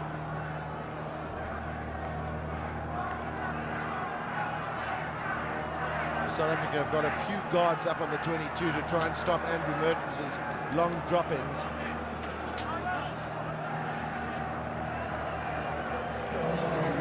Graham Basham just getting some attendance. Well, the man on the replacement bench is Ant Strawn, and he'll come out for a while if Graham Basham leaves the field. That, of course, is not good news for New Zealand. Well, of course, it's blood, and so you hear the referee saying blood, guys, so he can come back as soon as he's stitched up. But Ant Strawn is a very experienced player. He played out earlier this season for North Harbour, and he had a magnificent game on that occasion. Mertens, as he's done so well with the kick-ins.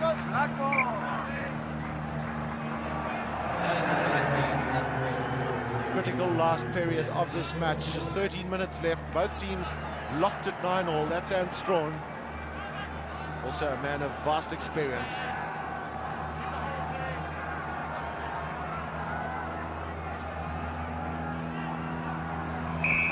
Well, it went to the back, and there was virtually nobody pushing there. South Africa had closed the gap between the two lines.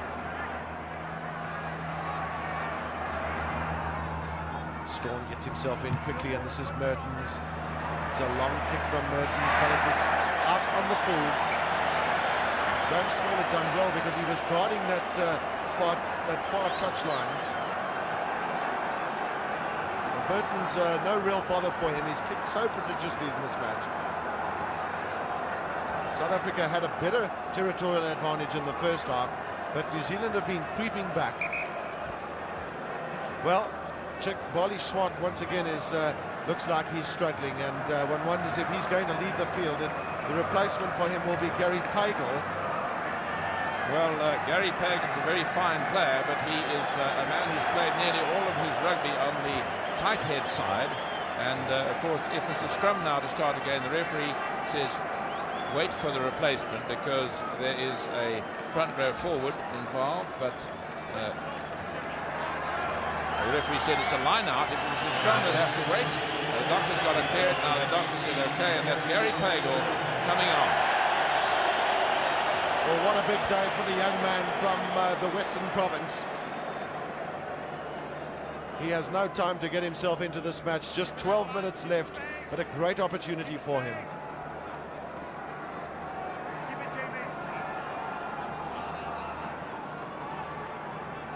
This was so looking for Cobus Visser, but New Zealand come away with it. Mertens again with a massive punt downfield. Now Joubert, he's outside his goal line. Forced into kicking. Well, New Zealand, no doubt, will want to play down in the South African half and negate or try and get South Africa to make a mistake. Another penalty goal could well seal this match, although there's a full 11 minutes left. And of course, Gavin, if it's a draw at full time, there's another 10 minutes each way. And one wonders which side that will favour. South Africa at altitude. Of course, New Zealand have played very well in a number of games at altitude. So they're both extremely fit sides. Tap down from the back. This is Ant Strawn. That ball was in school. Ant Strawn doesn't necessarily agree with it.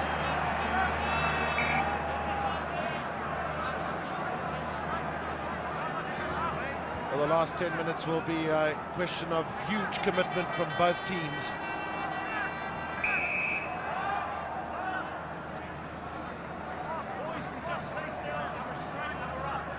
Gary Pagel, big job for him in these last 10 minutes to keep that South African scrum steady. And the penalty has gone against Craig Dowd for the third time in the match for not keeping that scrum steady. Craig Dowd trying to exert his authority over the new man who's come on, knowing he's playing slightly out of position, and the referee, having warned them once, gave the penalty on the second occasion. Joel Stransky has had a quite superb match for his country today. His probing tactical kicks and those long punts downfield have been the match of Andrew Mertens.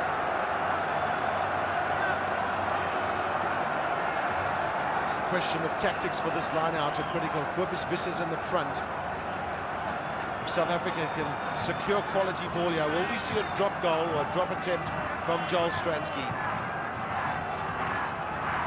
Visser is the taker in the front, but the ball was not in straight. So that's the second line out in a row, and the throw hasn't been straight. Firstly from Fitzpatrick, and secondly from Chris Rousseau. Storm, he's got a long passes and Storm, but he's not going to find touch. Joubert stays out of his 22. One would have thought he might have gone back in to give himself a better angle with a pass. This is Osborne looking to open up. Huge punt from him. Well, that's a magnificent kick from Glenn Osborne from the back. He's a man with so much confidence. And they call Aussie. That's no reference to any Australian roots. Aussie, derivative of Osborne, of course. Now, important throw-in for Chris Rousseau, because if he's going to find that man, Cobus Visser, the throw-in needs to be straight.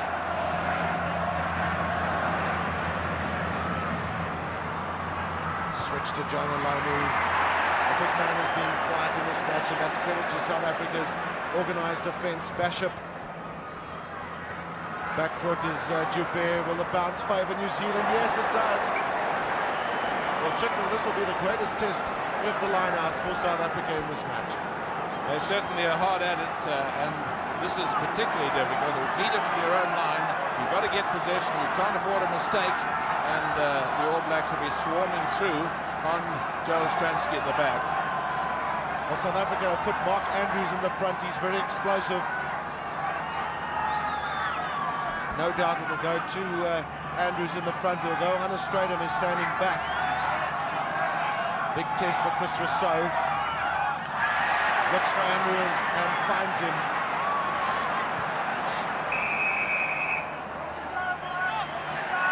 New Zealand were looking to collapse that maul, so South Africa will hope to get some relief from this. Stransky, who's kicked so well in this match. Yes, the law says you cannot pull them all down, and South Africa going quite well. He hasn't found touch. Osborne. Big punt downfield from Osborne. That's off the upright. Now this is dangerous. Can South Africa regroup themselves?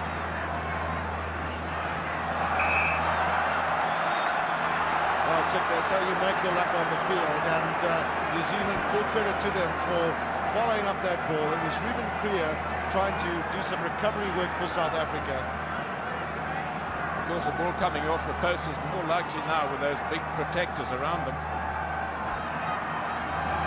Joubert getting himself organised for this kick with the left foot. Well, lots of pressure coming from New Zealand in these last... we're into the sixth minute of the match, last minute of the match. Now 5.5 minutes to go on our stopwatch. And of course, if it's a draw at full time, as we said earlier, it will be a full 10 minutes each way after you get a break of 5 minutes to change ends.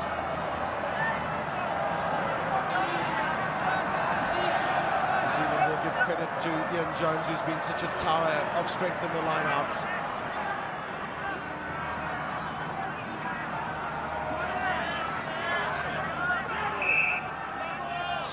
Strawn waiting for it, but New Zealand gained impetus from that catch.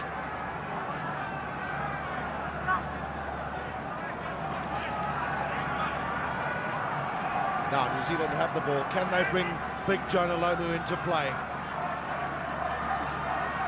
Or will it be Osborne on the outside? Mark Ellis, who hasn't really had a run in this match yet. Mertens. Switch to Walter Little, and this is John Olomu. Olomu, the big man's off. 3-4 South Africans are into him as Josh Kronfeld's pass goes wide. Once again, there was good defence by the Springboks there, and pressure. You only pass a bad wild pass when you're half tackled at the time, and that last pass not going to hand because of the pressure.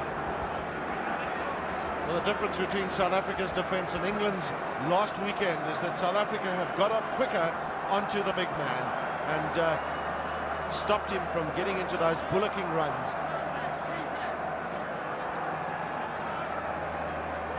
Rescue act wanted by both teams. Well taken in by South Africa. Chris Kobus-Visser back for his Stransky.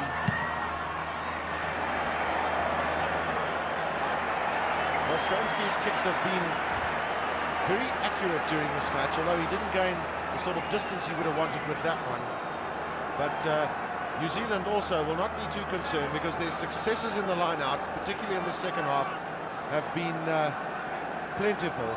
That's Robin Brook, also played his role behind Emian Jones. Taken once again by Jones. It's almost like clockwork from the big man. Little looking for and almost finding the space that he wanted. This is Basham, who's come back onto the field flying strong. And once again, the relentlessness of the All Black pressure. Whenever they get a good ball, they string it around.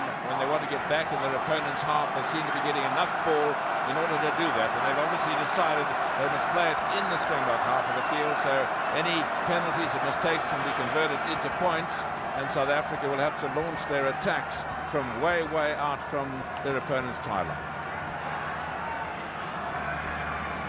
One of the lowest scoring matches in Rugby World Cup 95. 9 points all, 3 minutes left. New Zealand once again show their supremacy in the line-outs. Frank Bunce.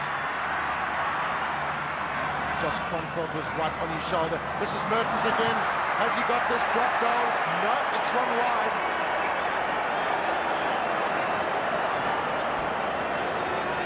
Well, he won't be pleased about that. He's got the one drop goal, but he's missed 3, and that was a good ball from the ruck. He would, of course, been a hero if it had gone over. Here he is again with it, and it seemed to slice off the side of his boot and missed by quite a big margin. Stransky once again looking for the deep kick. Get into the New Zealand half. Osborne. Long kick by Osborne, but that's also just gone too far. Well, Stransky did well because he was almost forced into having to catch that ball. Well, it's rather like leaving him a shot at tennis. You don't know whether it's going to clip the baseline or not. And that one, I think, landed on the line, which of course means that it was out on the court. So possession, All Blacks in the second half, having had just the better, 52 against 48%. That's largely due to their successes in the line-outs. Good jump from Andrews at the back, but Hannes Strydom can't control.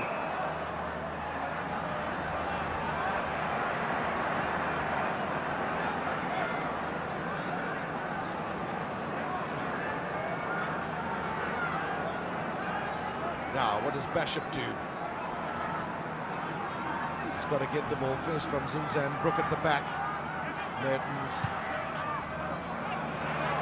going to keep the ball in play. That's Lomu going up for it. Well taken by South Africa. That was good play by James Small for South Africa. Went up for it and took it in the face of the big man. And the chances of extra time getting greater and greater. By our stopwatch here, there is about 5 seconds of ordinary time left. Jabir will be the man to kick for South Africa, no doubt. Just make sure that it's a long way downfield. This is Osborne, and the bounce is favourable for South Africa. Osborne keeps it in. This is Chester Williams. Well, Osborne might have been guilty of just not letting that ball go out because South Africa, well, they don't have the advantage of the put-in at the line-out, although it seemed like that was the case, but they have the opportunity of this great attack, and Chester Williams following up well on that ball A huge punt from Andre Dupé. A really lucky bounce might have let him in, but the bounce went the way of the All Blacks into touch.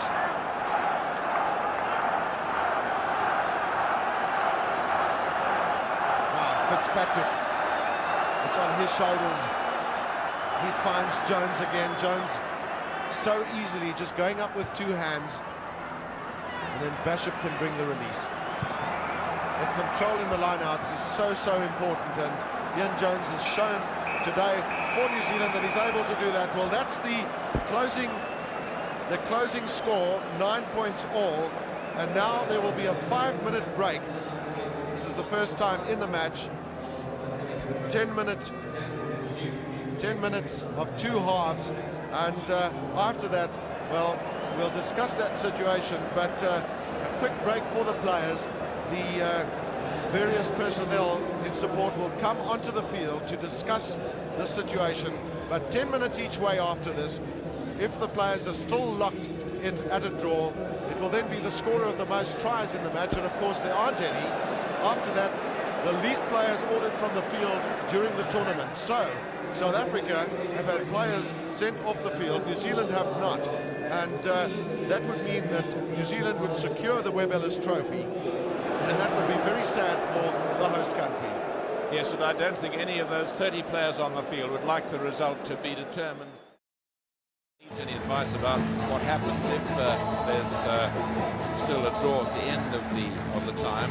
The touch judge today is, of course, Eric Bevan, who handled the final of the World Cup in 1991. But Gavin, I don't think there could ever be two teams that are more evenly matched.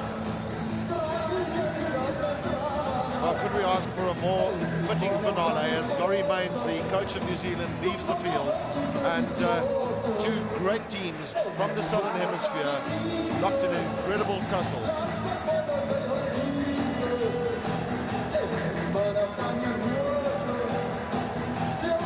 Well, the sailors moved from their seat and flags are flying throughout Ellis Park. James Small, who's been equal to the task against Jonah Lomu today. That's come about because of organised defence from the South African side. Morné du Plessis and the manager and Kitch Christie, the coach, were on the field to have a few words with the South African team. And of course, it's absolutely critical for South Africa to get points on the board in these last 20 minutes of Rugby World Cup 95. South Africa going to pay for the fact that they had a person sent from the field.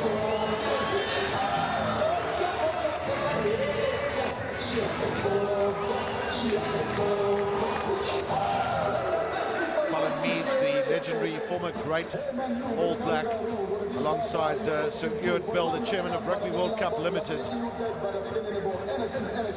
I played against Ewart Bell in his only international, Gavin, when he played for Ireland against Scotland in 1953. He was a quiet, very engaging character then, who was a very good player, followed every ball right to the death, and he was a fine opponent, a great chap to play against. Well, he's contributing to this match, and that's Francois Pinard. Steve Twitty, the Minister of Sport, there, just puffing on a cigarette. Game is as tense for him as the players out in the middle.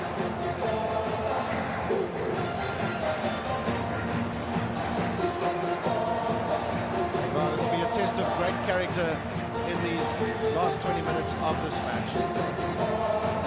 That's Ruben Kruger.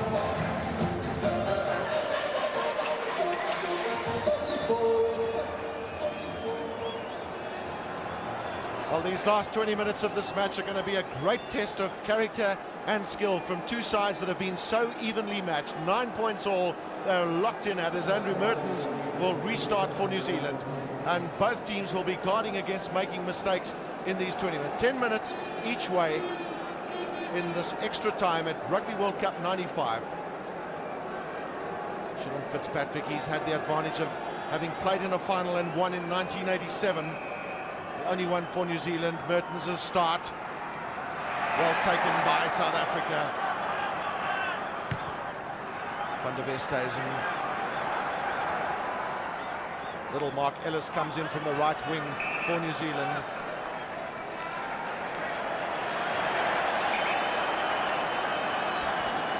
That's Mark Ellis.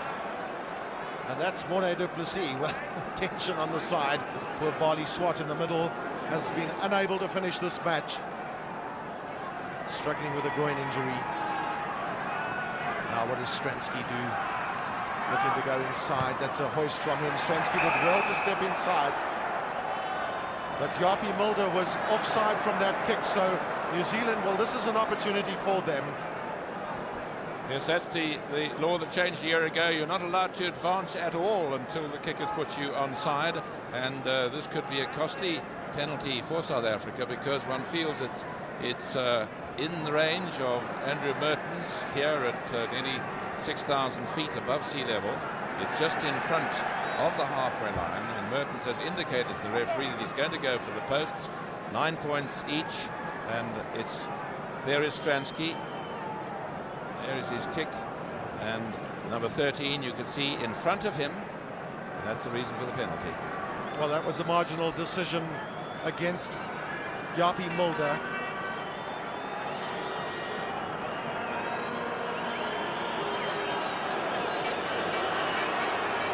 One of the most important kicks in young Andrew Mertens' career as an All Black.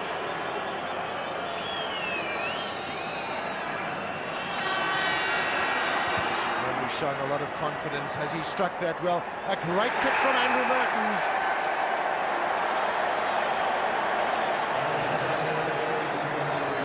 Well, he certainly had length in reserve, because it was high above the crossbar when it went over, and that is a very useful thing for New Zealand. Big jump from the New Zealanders. Robin Brooke and Ian Jones have been so good from the takes at those kick-ins. Basham onto Chester Williams. Well, that ball drifted out. Well, the pressure's on South Africa now, because they really are going to have to score, and probably score twice if they don't score a try, because the rules of the competition are such that after 10 minutes of play, if the sides are still even, it'll be the scorer of the most tries in the match, and if there aren't any, after that it goes to the side who has the least number of players ordered from the field during this entire tournament, and that would count against South Africa on a straight and point control. Not on by South Africa, but there's still 17 minutes of rugby to be played, 10 minutes each way, and New Zealand, of course, getting the psychological boost of first blood in the extra time, and so it means that psychologically New Zealand have the points on the board, and South Africa have still got to put them on. And looks as though Craig Dowd might be leaving the field. He'll have to get the okay from the doctor, but play cannot go on now until there is a proper front ranker replacing him, so this time will be deducted from the 10 minutes to be played in the first half, and the doctor will have to certify that it would not be good for his health to carry on. And that is Dr. Clive Noble on the right, and he said to the referee, okay, and so the replacement looks like Richard Lowe can come on the field. Richard Lowe's not short of experience for his country. Of course, it's a fresh pair of legs as well. There's not many players are tested with this type of situation where they have to play in extra time. Tip kick through there from Little. This is Andre Joubert. Picks up well as Joubert. Back to Pienaar. A huge tackle on Francois Pienaar by Zinzan Brook. Chester Williams has had few opportunities in this match. He shrugs off that tackle from Mark Ellis.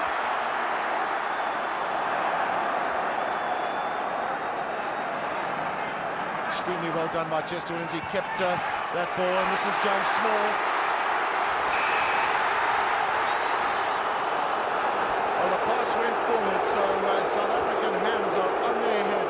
Joel Stransky feels quite alarmed. So does Johan Roux on the bench for South Africa.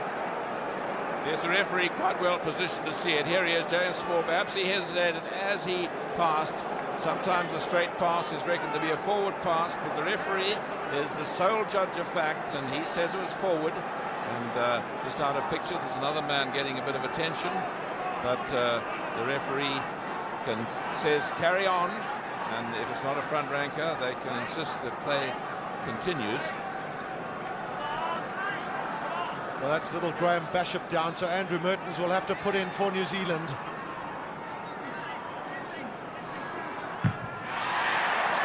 Took his charge down, and no players were offsides. New Zealand moving it wide. Frank Bunce finding space in the middle of the field. Bunce worms his way out of that tackle.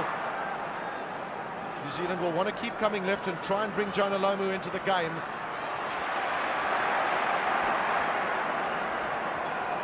Osborne's support is meritorious there for the All Blacks. Mertens. Well, Mertens didn't have too many options because the All Blacks all over the place with injuries. Henri Joubert, the switch to Chester Williams.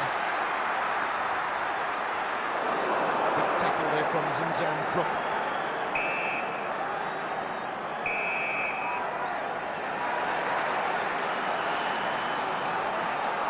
Well, Mark Andrews is down for South Africa, and Chester Williams was very, very heavily tackled.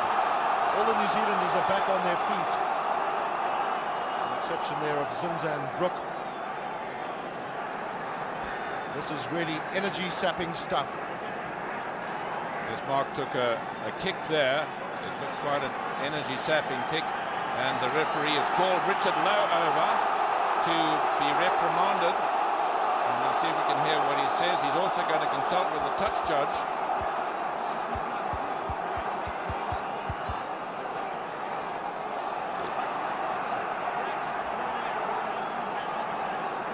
Richard Lowe did not hear the whistle from the referee. That was the indication as he charged in to that ruck, and the penalty is going the way of South Africa, so it'll be some relief for them.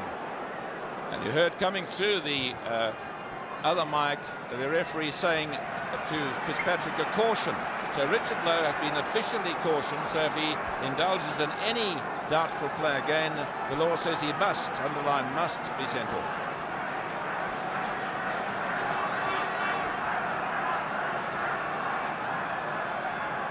So looking in the front for Mark Andrews. Well, the All Blacks closed that line out too quickly, so South Africa have the free kick. They will not be able to kick a goal. Tactical appreciation from Francois Pinault is critical. Once again, it's Peter Durant looking for some form of weakness in the All Black armour. Stransky, switch to Yapi Mulder.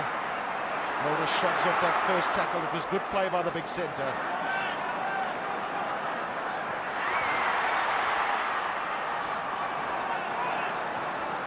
Well, South Africa looking for the blind side.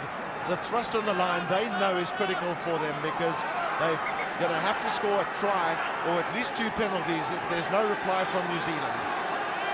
That will be to secure the William Webb Ellis Trophy. Just look how tight the game has been. It's only New Zealand that have shadowed South Africa in the lineouts. The possession that has come, of course, has been of great quality as well, and that's largely been because of Ian Jones. He's the man with the number 4, and he's back in the middle. Fitzpatrick. Again, Jones takes.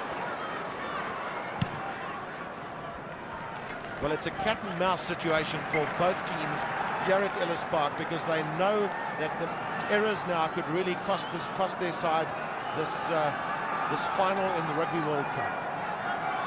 It's amazing, Gavin, how whenever New Zealand really want the ball from the line out, they use Ian Jones, and what a tower of strength he's been over the years for him. He seems to have that extra little bit of technique and just getting up high, and his timing and his understanding, of course, with Fitzpatrick is tremendous.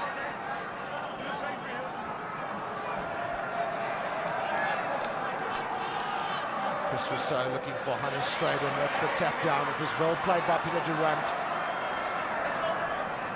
Get New Zealand onto the back foot. Stransky.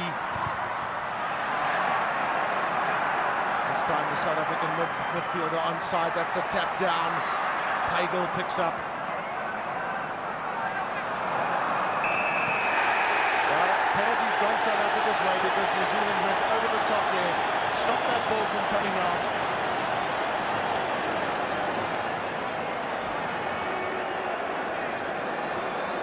Well, at the moment, the situation is that New Zealand lead by those 3 points then, 12 points to 9, and Stransky this time has got this kick of immense importance for his country.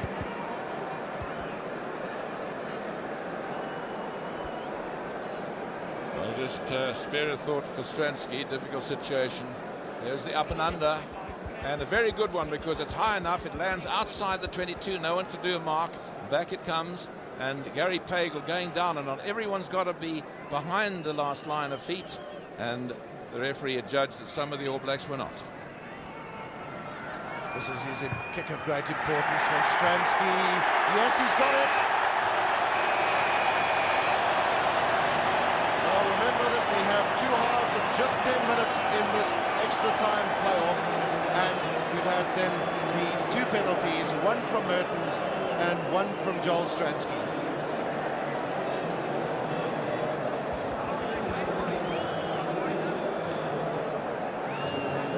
12 points all then locked in the struggle. Just 10 minutes left of Rugby World Cup 95. There will be no extra time after that, and then we are into the permutations. Joel Stransky, neither he nor Andrew Mertens have been found wanting when the critical situation arrived for both their respective countries. Lovely view of the Ellis Park Stadium. All 62,000 people just locked in here.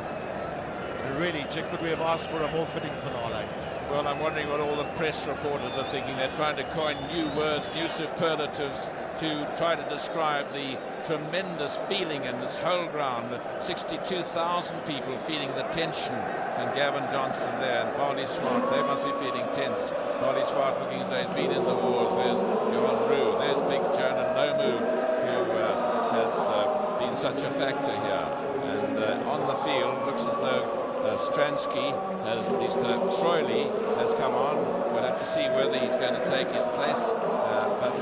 Gavin, I've never known an atmosphere that is quite as electric. 9 all at half-time, at full-time, and in half-time, the extra time, 12 all, and the scores absolutely identical. Each side has scored 1 drop goal, and each side has scored 3 penalty goals. And now we have 10 nail-biting minutes to go. Well, Rugby World Cup has certainly spelt out Masakani, the Nguni word for capturing the essence of nation building in South Africa. And it's all joy and liveliness here at Ellis Park as everybody raptures to the words of Shosholoza, the workers' song that the South African rugby team have adopted during Rugby World Cup 95. One wonders how the players are feeling now. They've been through not only an exhausting 82-odd minutes, they've had another exhausting 11 and a half, and now they've got at least 10 to go. There in the middle, there's the chairman of the World Cup sitting next to Mr. Mandela, and Francois Pienaar showing all the tension that he must be feeling, perspiring and wondering whether to change the game. He can change it. What can they do to try to get through this All Black defence? Not a try scored in the whole match, and one feels that the first team to score a try could well run out the winners of this tense match. Well, Mark Andrews is the man who's left the field for South Africa and been replaced by Rudolf Strauly.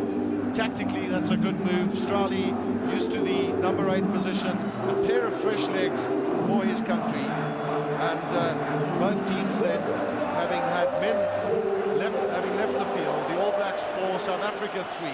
That's Ruben Krier, and this is Joel Stransky. First man for South Africa is Hannes Strydom, but the All Blacks control well. Joubert catches in his 22.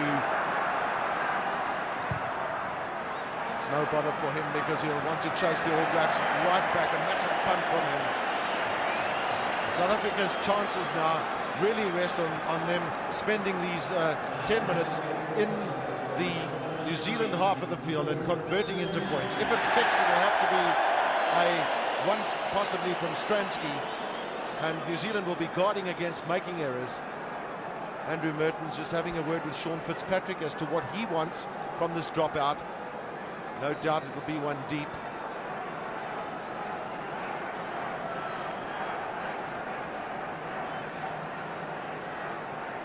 Well, there's a change of tactics on the New Zealand side. It's deep enough, but it's up there for his forwards.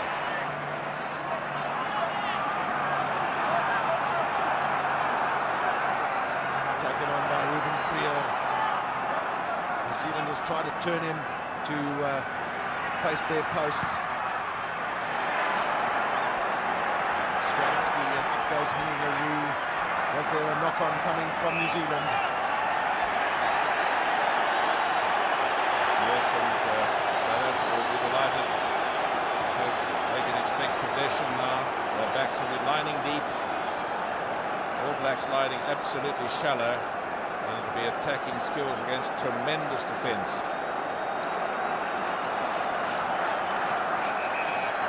Well, South Africa have not managed to bridge the defensive line of the All Blacks, but will Joel Stransky look to try and drop? That's not something you see often from a set piece, from a set scrum in particular. South Africa channeling the ball well. That scrum's gone through the 90 degrees. Well, it's interesting to see how Joel Stransky has positioned himself, because he's standing a little wider, facing the scrum.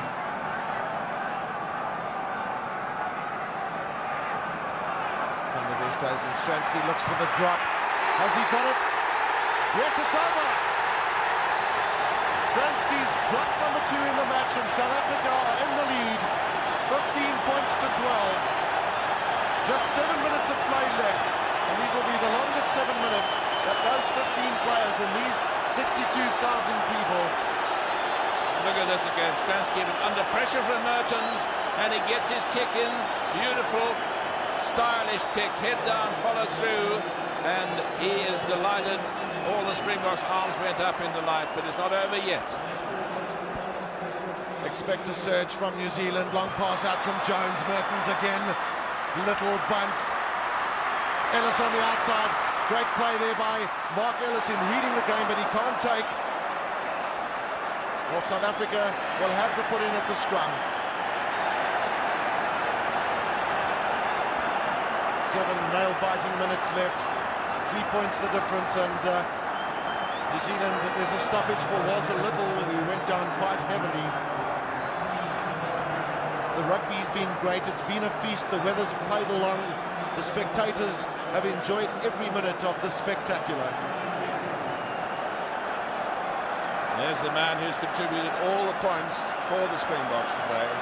And there's even tension up in the VIP box. Dr. Louis Lake sitting next to Mr. Mandela.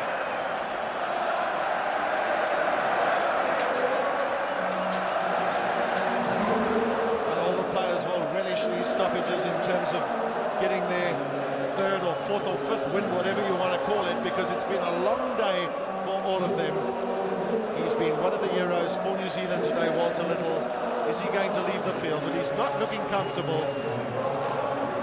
It's as though he wants to stay on, but the doctor's suggesting he should leave. Of course, under circumstances like that, the referee can actually order him off under Law 3, which is number of players. If the doctor says it would be bad for his health to carry on, the referee says just go off, and then of course he can be replaced. Well, Little shrugs off the advice of the doctor. He wants to be part of the finish of this match. Joubert.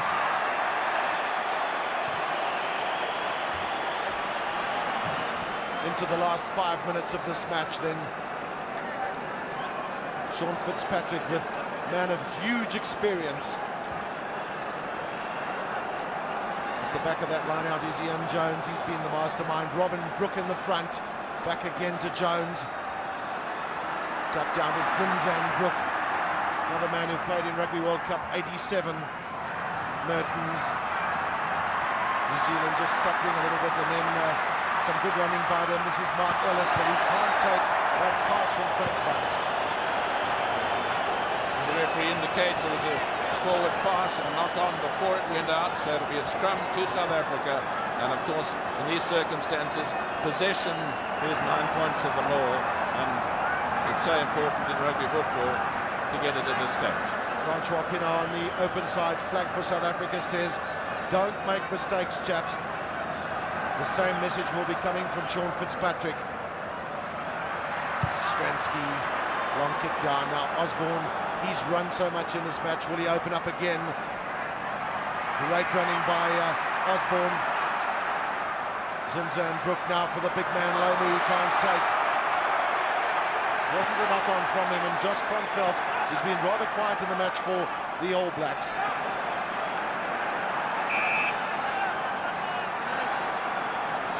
Well, every minute that ticks away is a victory for South Africa. That's James Small down on the ground. Took a knock on the head before the end of the normal match, if we might call it that. Has he now got cramp? Cramp is something you would expect from a player that's been locked in a battle that's edging up towards the 100 minutes.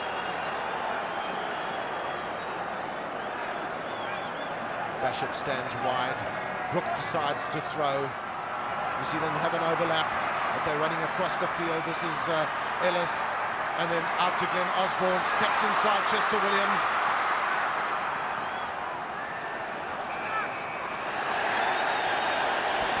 There's real seven-a-side stuff, and the referee says there was obstruction there.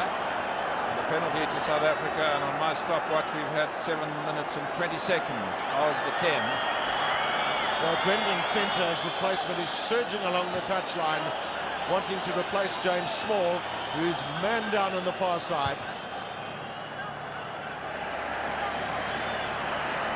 Problem is that the doctor's going to have to get across the field and give the indication and the message for Brendan Fenter to come onto the field. James Small will take no further part in this match. Yes, there was a doctor over on the far side, and he's indicated, being a medically trained man, that James Small must not continue, so the replacement is taken. So another man with fresh legs in Brendan Fenter, and he will have to defend like never before. Ruben Kruger takes well at the back and finds space. Oh, that ball, the New Zealanders went over the top to pull that ball away. That was Josh Kronfeldt.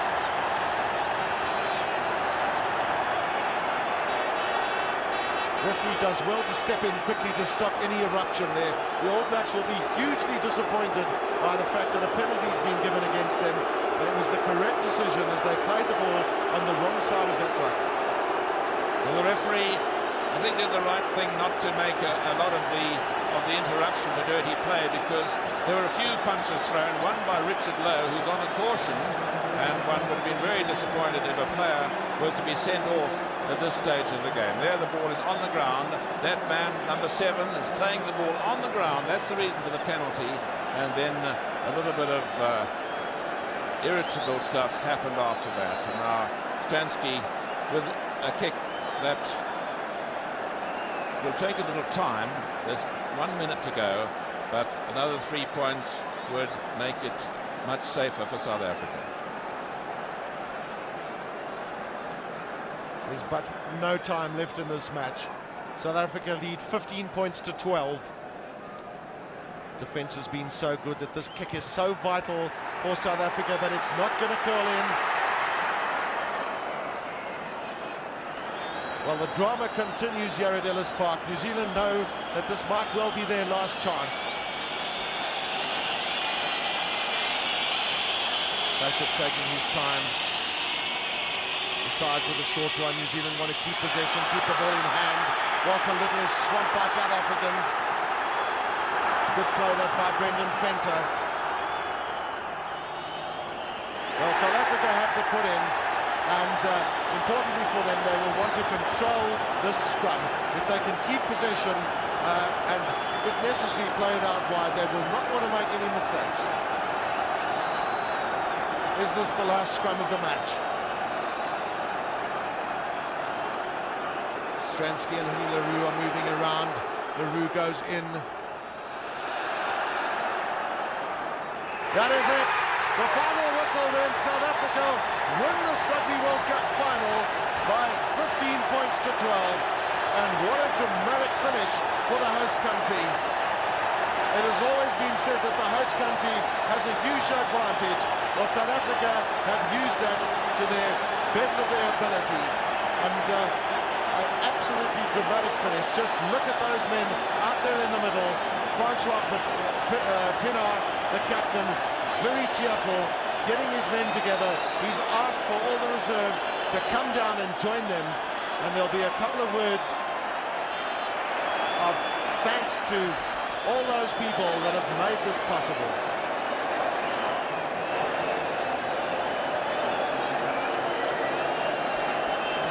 Spare a thought for the New Zealanders as they leave the field.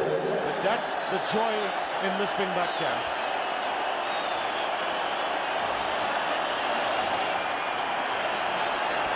And in the crowds at the back, there's jubilation, unbelievable. They're so delighted, and there'll be parties tonight.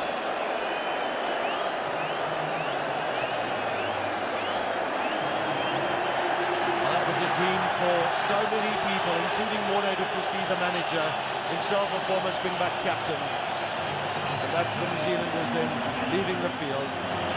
They're disconsolate. The South Africans are full of elation as they do a victory lap, and isn't that fitting that Francois Pienaar will lead his men around the stadium and say thank you, South Africa. Masakani, that Nguni word for capturing the essence of nation building, could not be more true. That's Johan Klaasen, the former Springbok coach, in picture there with David de Villiers, who himself captained his country from the scrum half position.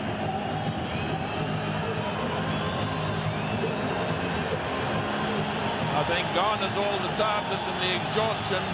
What a fillip they have got to their spirits with that realization that all their hard work of a year and more has led to winning the World Cup.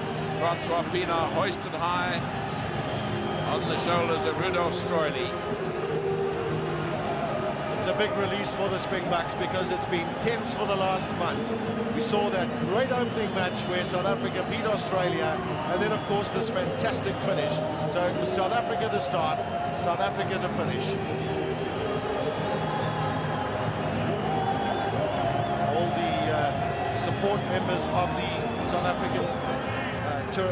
African team are out there, and it's thanks, it's handshakes, it's hugs for them all. But it was Joel Stransky that kept South Africa's hopes alive with those 3 penalty goals and the 2 drops.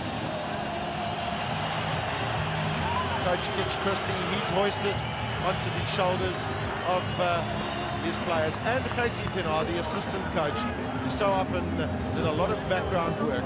Well, how about that, Chick? Well, it's certainly a dramatic finish. No doubt they had the other parachuted who came down the first time.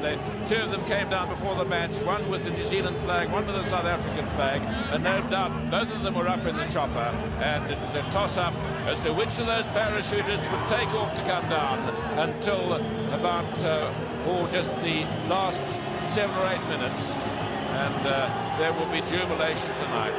Looking around the stands at the back, you see flags waving, and the jubilation of the players is emulated by those in the stands.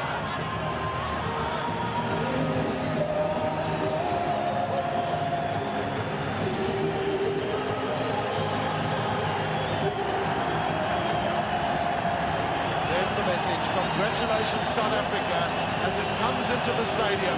Isn't that a wonderful sight?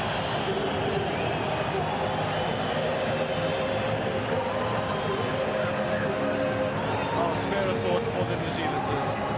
They fought gamely throughout this match, throughout Rugby World Cup 95, and at the end of the day, they just didn't make it.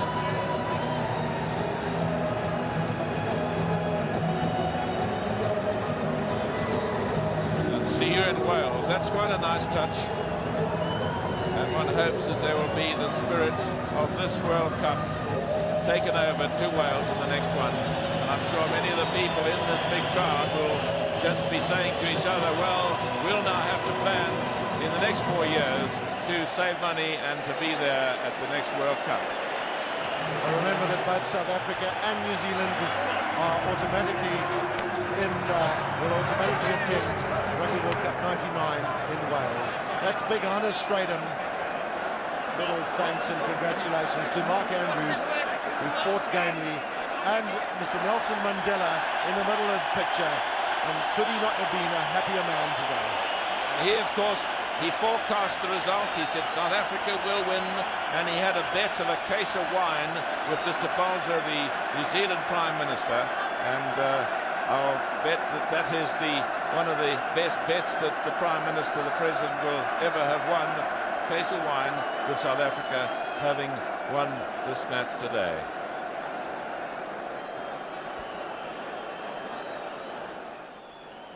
Francois Pienaar, you are the captain of the world champions. David, I don't know what to say. It's very emotional. The team has played superbly. It's been the greatest 6 weeks of my life, and too many people to thank at this stage. What a tremendous contest. Yeah, it was very tough. The All Blacks played brilliant rugby. They kept in for the extra 20 minutes. I want to take my hat off to them, playing a superb tournament, and well done, Sean, you and your men. Francois, and then we had 65,000 South Africans here today. Tremendous support. David, we didn't have 60,000 South Africans. We had 43 million South Africans.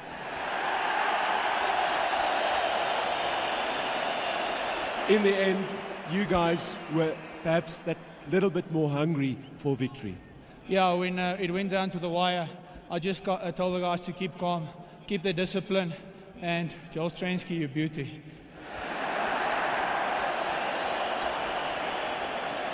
Well done, Francois Pienaar. Thank you.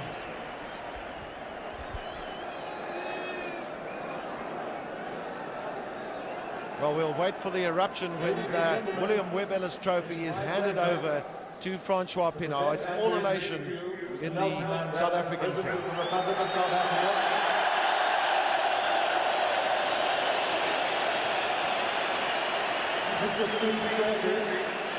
Minister of Sport, Sir Ewan Bell, Chairperson of Rugby World Cup Limited, Monsieur Bernard Lapessé, Chairperson of the International Rugby Football Board, and Dr. Louis Late, President of the South African Rugby Football Union.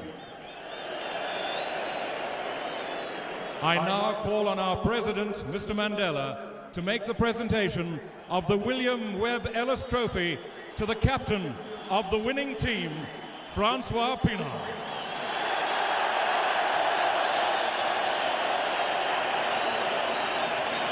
They've worked hard for it, have the South African team, and what more fitting than the popular Francois Pienaar to collect that trophy.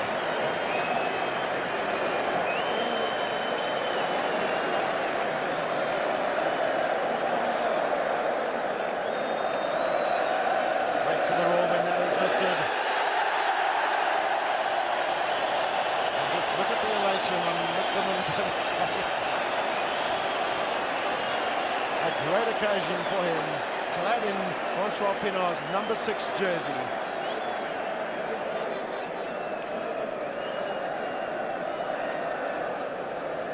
All the players clamouring to get a touch of the historic trophy. It's made its way to its 3rd Rugby World Cup tournament. And the South Africans really will be savouring this moment.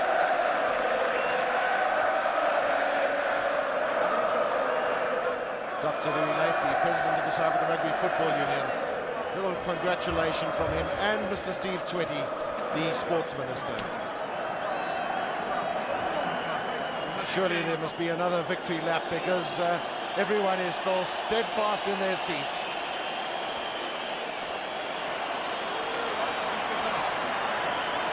Chris Rousseau carries on that proud record of never having been in a losing team for his country.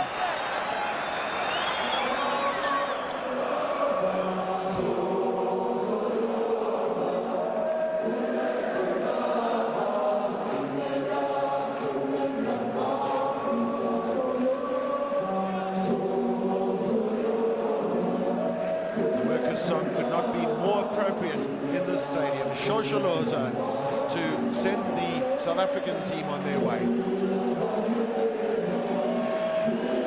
I think perhaps given a word about the referee today, Ed Morrison, in the spirit of it, I thought he was superb in every way, particularly the way he allowed play to flow.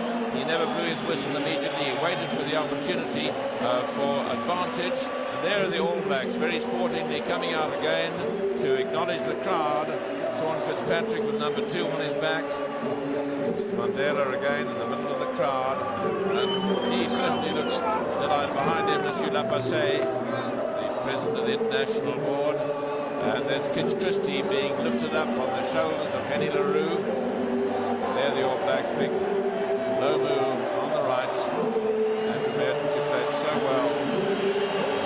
Ollie Swart, man who played for 70 in the first 80 minutes, went off injured. Well, it's very difficult for those All Blacks to have to enter the stadium again with the disappointment that's mirrored on their faces. But such is the sporting approach by the All Blacks that they've come out to say thank you to the people out there. Zinzan Brook claps his hands, waves. This will be probably his last Rugby World Cup. James Small on the right there, the man who had the difficult job of marking the great big 118-kilogram Jonah Lomu, Mornay du Plessis, former Springbok captain, captained the Springbok side and beat the All Blacks, as did his father, Felix du Plessis, in 1949. Francois Pienaar saying well played to the All Blacks. Well, Francois Pienaar has just done a quite remarkable job as captain for his country. So many people have often said that, was he worth his place in the team? Well, that hasn't been in question. And he's led his team extremely well, both on and off the field. Very sporting captain, leads by example. And today, well, it's the day of his life. And Francois came back from injury beginning of the season. He started late. First couple of matches he played, he was a little overweight, wasn't as fit as he did, but he insisted on carrying on playing because that's the best way to get into condition. And Francois Pienaar over there on the far side for the second time. Casey Pienaar on the left there. There's Joel Stransky in the middle, the man who picked all the points for South Africa. Next to him, Henny LaRue, Joost van der Westhuizen, great scrum half. Jalpi Mulder on the left, and on the right hooker, Chris Rousseau. It's quite wonderful that the South African team have decided to just walk around the stadium and let everybody get a good look at them and savour the moment, because a quick lap of honour with a run around and they would have been off the field. But they'll regroup as well for photographs from the multitude of people. There are flashes all over the stadium. So everybody looks to get his little piece of this great memento in South Africa's rugby history.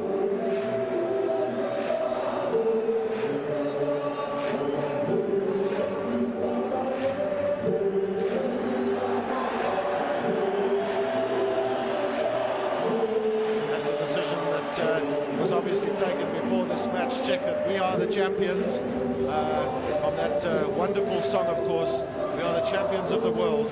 Well, South Africa are the champions of the world until the next Rugby World Cup in 1999, and fittingly so, after having conducted a very, very successful campaign. And all credit to the organisation. I think the organisers have done a magnificent job. Hotels have coped, the tourist trade will get a huge boost from it. South African Airways, one might say, have been magnificent. All the extra flights, everything going absolutely like clockwork, and the hotel industry managed to cope with a tremendous strain. Thousands, probably 30,000, 40,000 tourists came here, and they've seen all sorts of parts of South Africa, the game reserves, the beaches, sunshine, and they've enjoyed it. A beautiful day for rugby, about 13 hours of solid sunshine. In the back, we see the sky is still clear, and hardly a soul has moved from those huge stands. they're still here savouring this moment, or these moments of victory, and remembering a game, probably the longest rugby match that they will ever remember having seen, and it went on for about 105, 106 minutes. That's Big Purpose Visa. Smiles galore on the stadium.